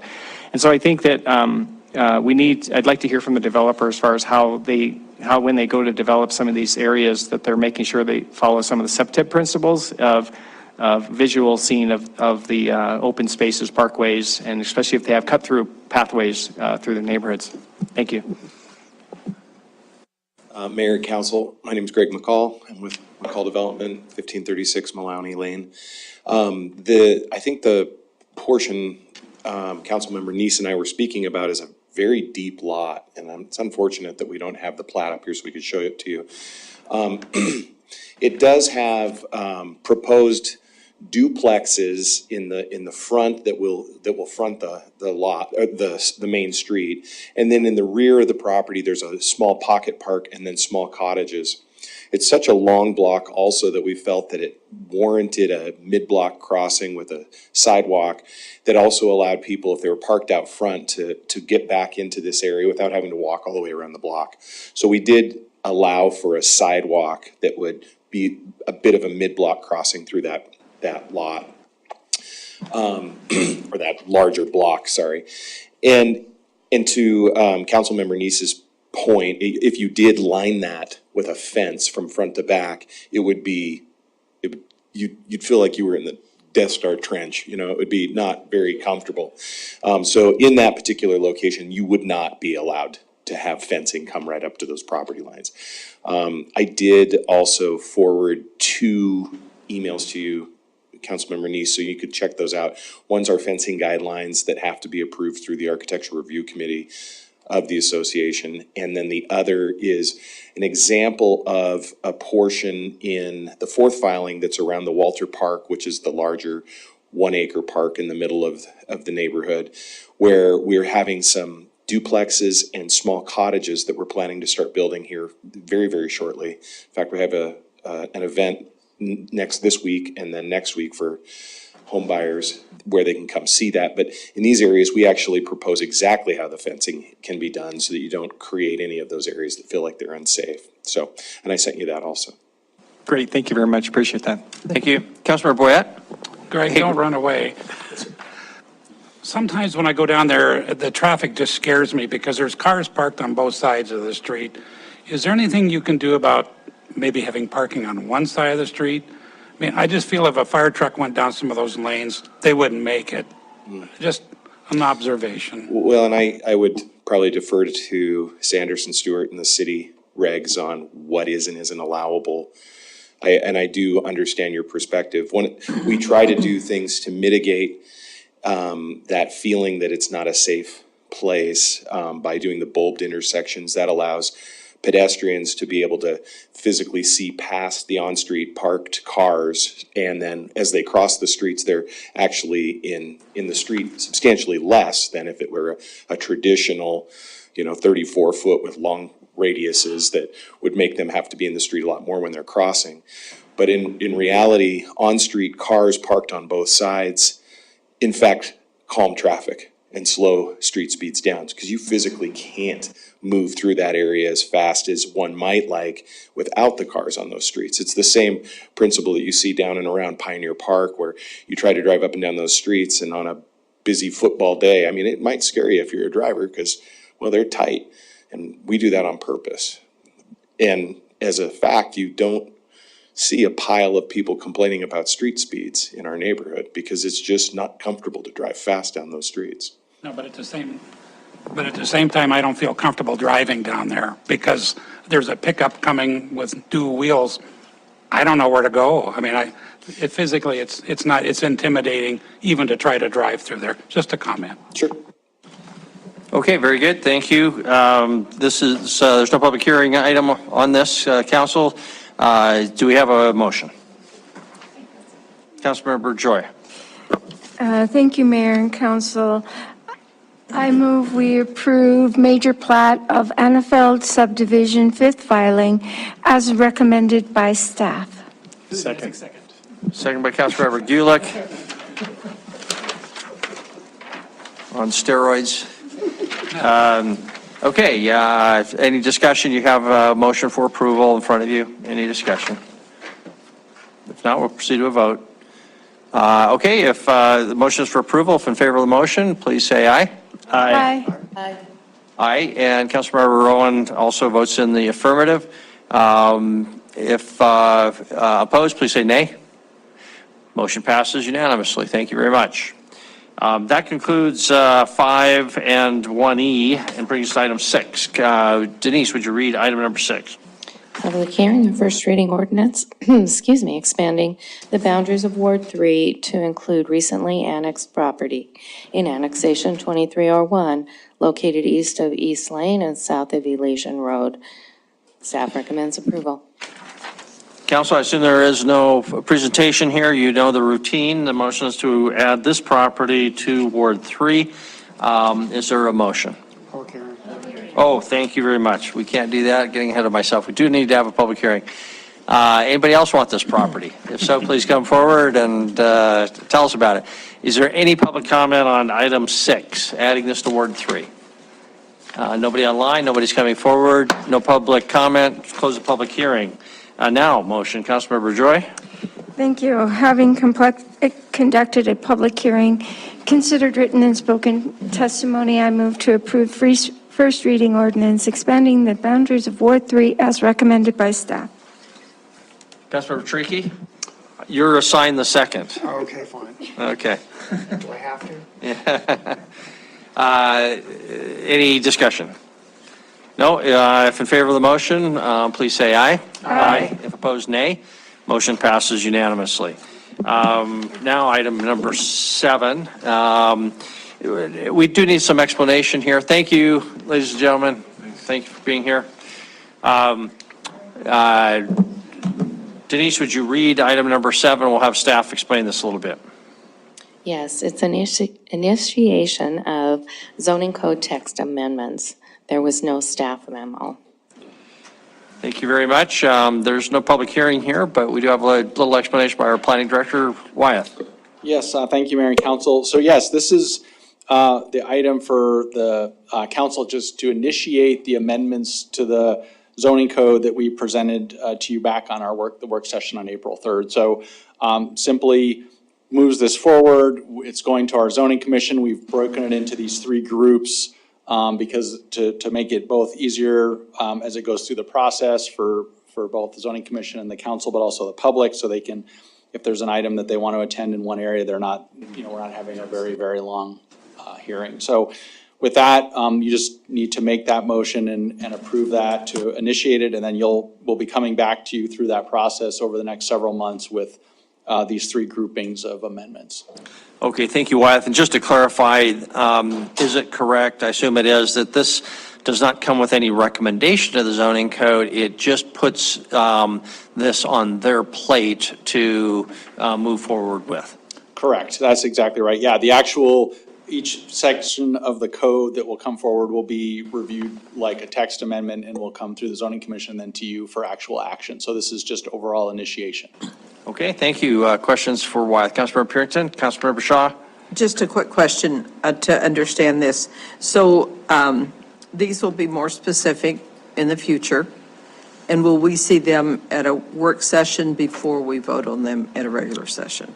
Councilmember Purington and Mayor and Council. So first, yes, you will, the specificity of each one, Nicole kind of walked through them at the work session, but you'll see the actual code language, here's what's amended to be changed for each item. I guess we hadn't discussed coming to a work session for with each round, because what'll happen is, like, this first batch is gonna go to the zoning commission in May and then come to you the end of May. And then the next would be, June to end of June, July. So it's kind of set up that way. So if we were going to try and hit work sessions, we need to figure that out pretty fast, especially since May is your budget work sessions. Well, I just, if I may, Mr. Mayor. Go ahead. I just think not all of these, they may really delve into some specifics. And so I guess, just having worked through this recode the whole time, I just think it's a good idea for us to go through them. It could be a short meeting, it could be a long meeting as far as the work session, but as opposed to having a very long regular session. Councilmember, if I might, Councilmember Purington, Mayor and Council, maybe what we can do is we'll, as things go to the zoning commission, we'll have a sense of, potentially if there's a lot more interest in one item or another, and we're getting a lot of comments and concerns that we could then figure out, okay, do we need to pull something back and and approach it that way, come to you with a work session on several items versus all of them. We could certainly look at that as an idea, but. Thank you, and I'll just comment here, these will be legislative decisions by our board, not quasi-judicial, and so shouldn't feel any hesitation to listen in to the zoning commission hearings, go to them, and educate yourself that way as well.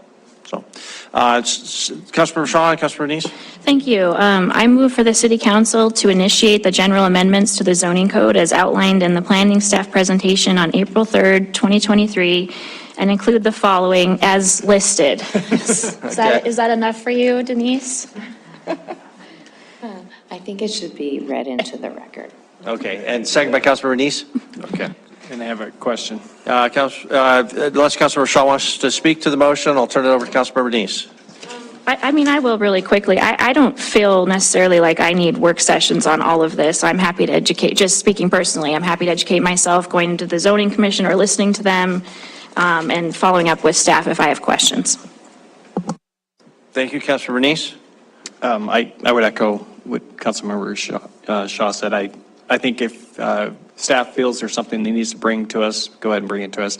I did have a question, though, about, I don't know how long we've actually been talking and working on SEPTEB and trying to ask SEPTEB to be integrated more into our policies, and this seems to be like a perfect time. And we're reviewing the code, two of the areas which I spoke about tonight, fencing and landscaping. Both of those are really important to make sure that we're addressing that in the zoning codes.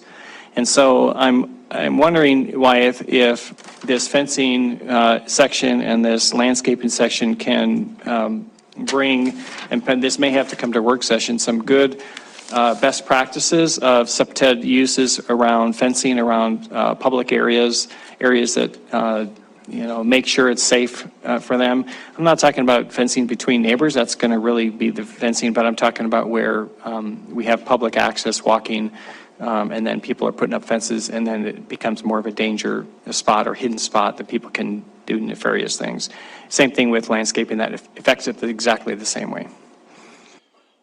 Councilmember Neese and Mayor and Council, a couple things. One thing that, a couple things. If we're to do that with fencing in the first round, we would have to potentially pull fencing back. We're already looking at, the amendments that we're looking at in fencing was specifically on the materials, which we'd heard from community members and some fencing companies about different types of materials and how those could be integrated into our code because we have some limitations.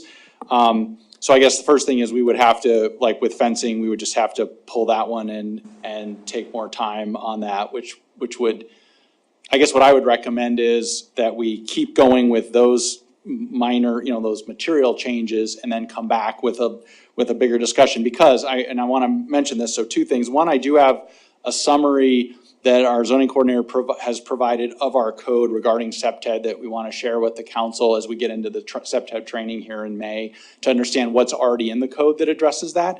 And then secondly, the fence issue is very important, and we're actually working through that right now with a subdivision that will be coming to you soon through our planning board with SEPTED and trying to navigate that. So it's definitely important, but I think we'd want to come back and just focus on that with those amendments and not try to do it, at this point. So that'd just be my recommendation. Not that it's not super important, but we would just do these changes and then look at that as a bigger adjustment. Oh, okay, that's fine with me, Wyatt. I'm just ready to put initiative forward on something like that. So if you're working on that, I'd love to know what's going on, and please include me in that and any of those meetings of what's going on. So thank you.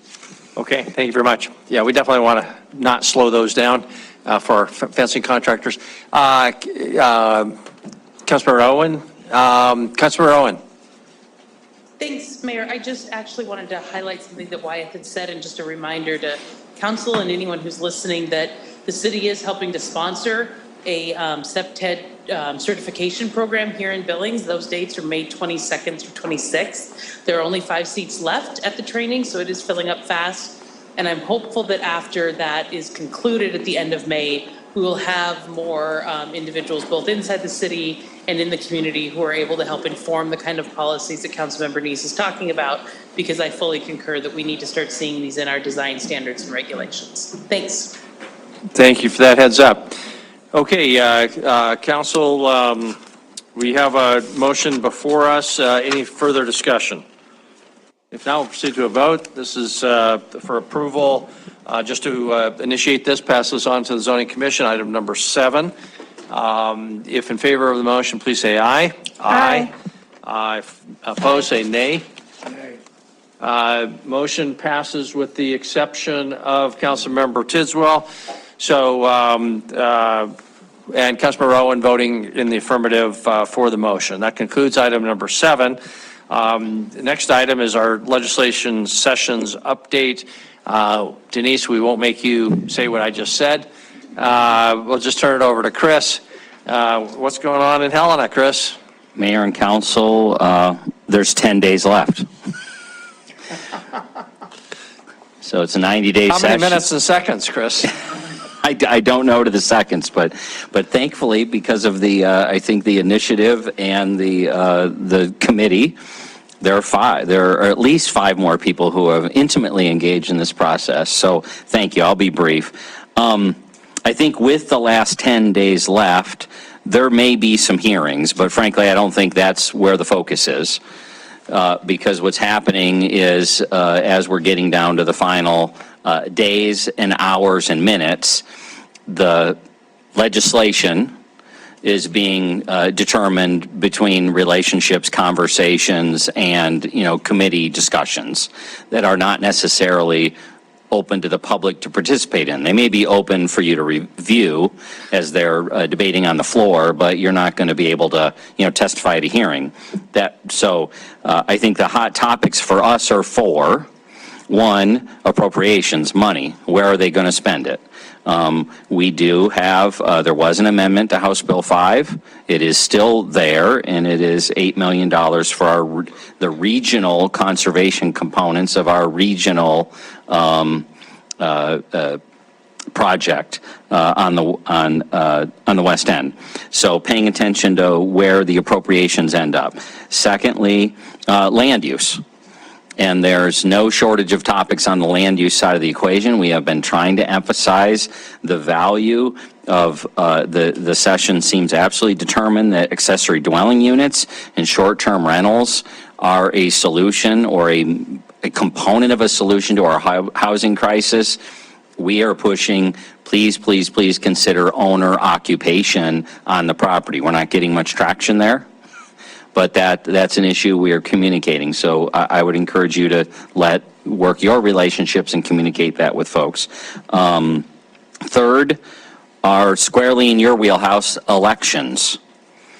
The issue of partisan elections at the local level, the issue of ward changes or regulations, and the issue of the schedule of elections.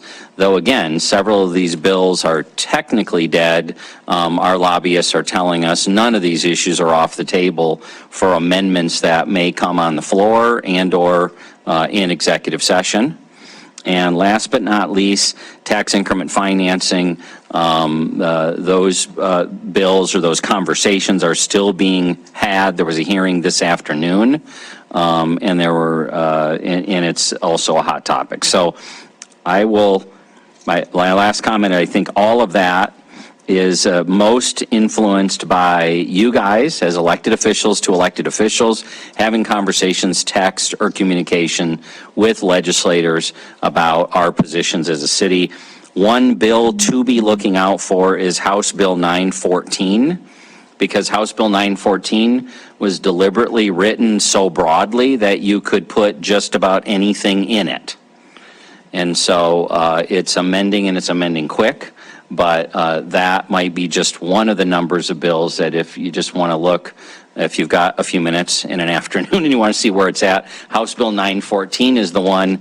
I think tonight I looked and there were 3 seemingly very different subjects of pieces of legislation, but they're in House Bill 914 because it just was titled originally a bill to affect local government or something to that broad statement. So I'll end there. We've got committee members and the chair if there's any comments they want to make, As we go, May 6th is perceived to be the last day of the session if they go all the way to May 6th. Thank you. Okay, thank you very much. Questions, comments? Councilmember Boyette? Chris, was there anything, I have been following it on sober living houses? Yes, the sober living house, that was Senate Bill 94, and it did pass, and it's on, I believe, to the governor for signature. I think that's the case with all 6 of the bills that we had worked specifically with during the interim and what came into the session. It did see some amendments on it, but that Senate Bill 94 did get passed with strong support and is headed to the governor. Very good, thank you. Any other questions for Chris or comments? Okay, then we'll call that one a wrap, and public comment on non-agenda items.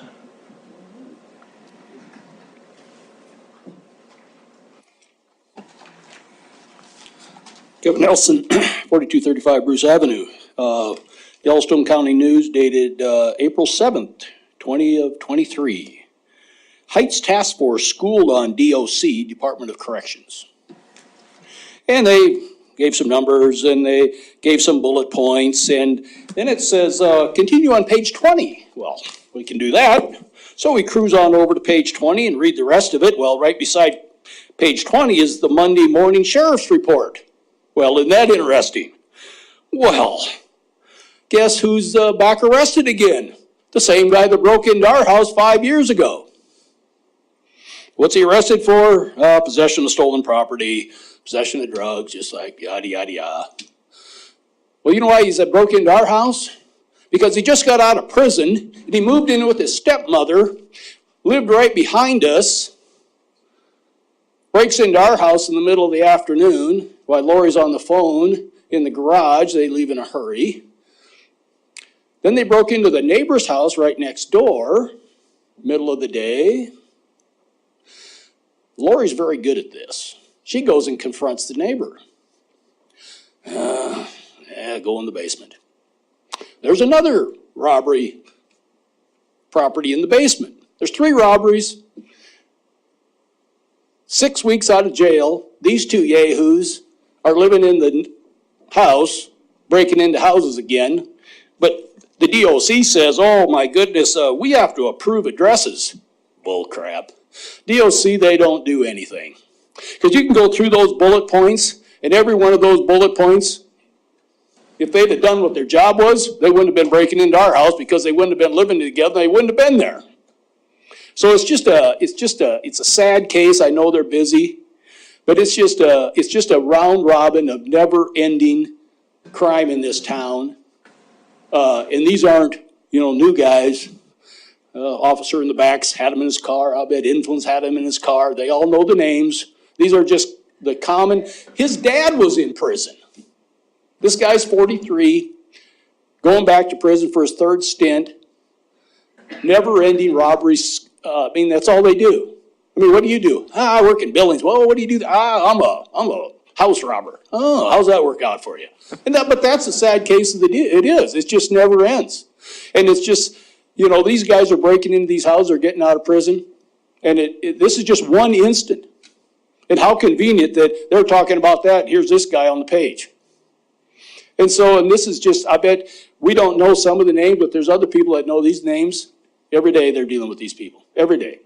I don't know what the answer is, but it's just frustrating to see how often these reoccurs and just causes I don't know how many of you ever had your house broken into, but it's crazy. You just have no idea.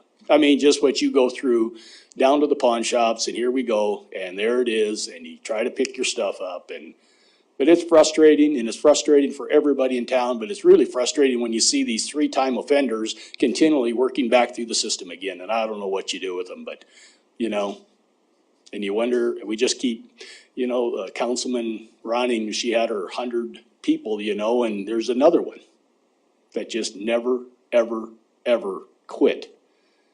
I don't know. Frustrating. Thanks, bye. No, we appreciate that, understand that. I like those police blotters because at least then you know the names. There's some value to that, so. Okay, I don't see anybody else available to make public comment, so we will close the public comment period. Council initiatives. Council, we are adjourned.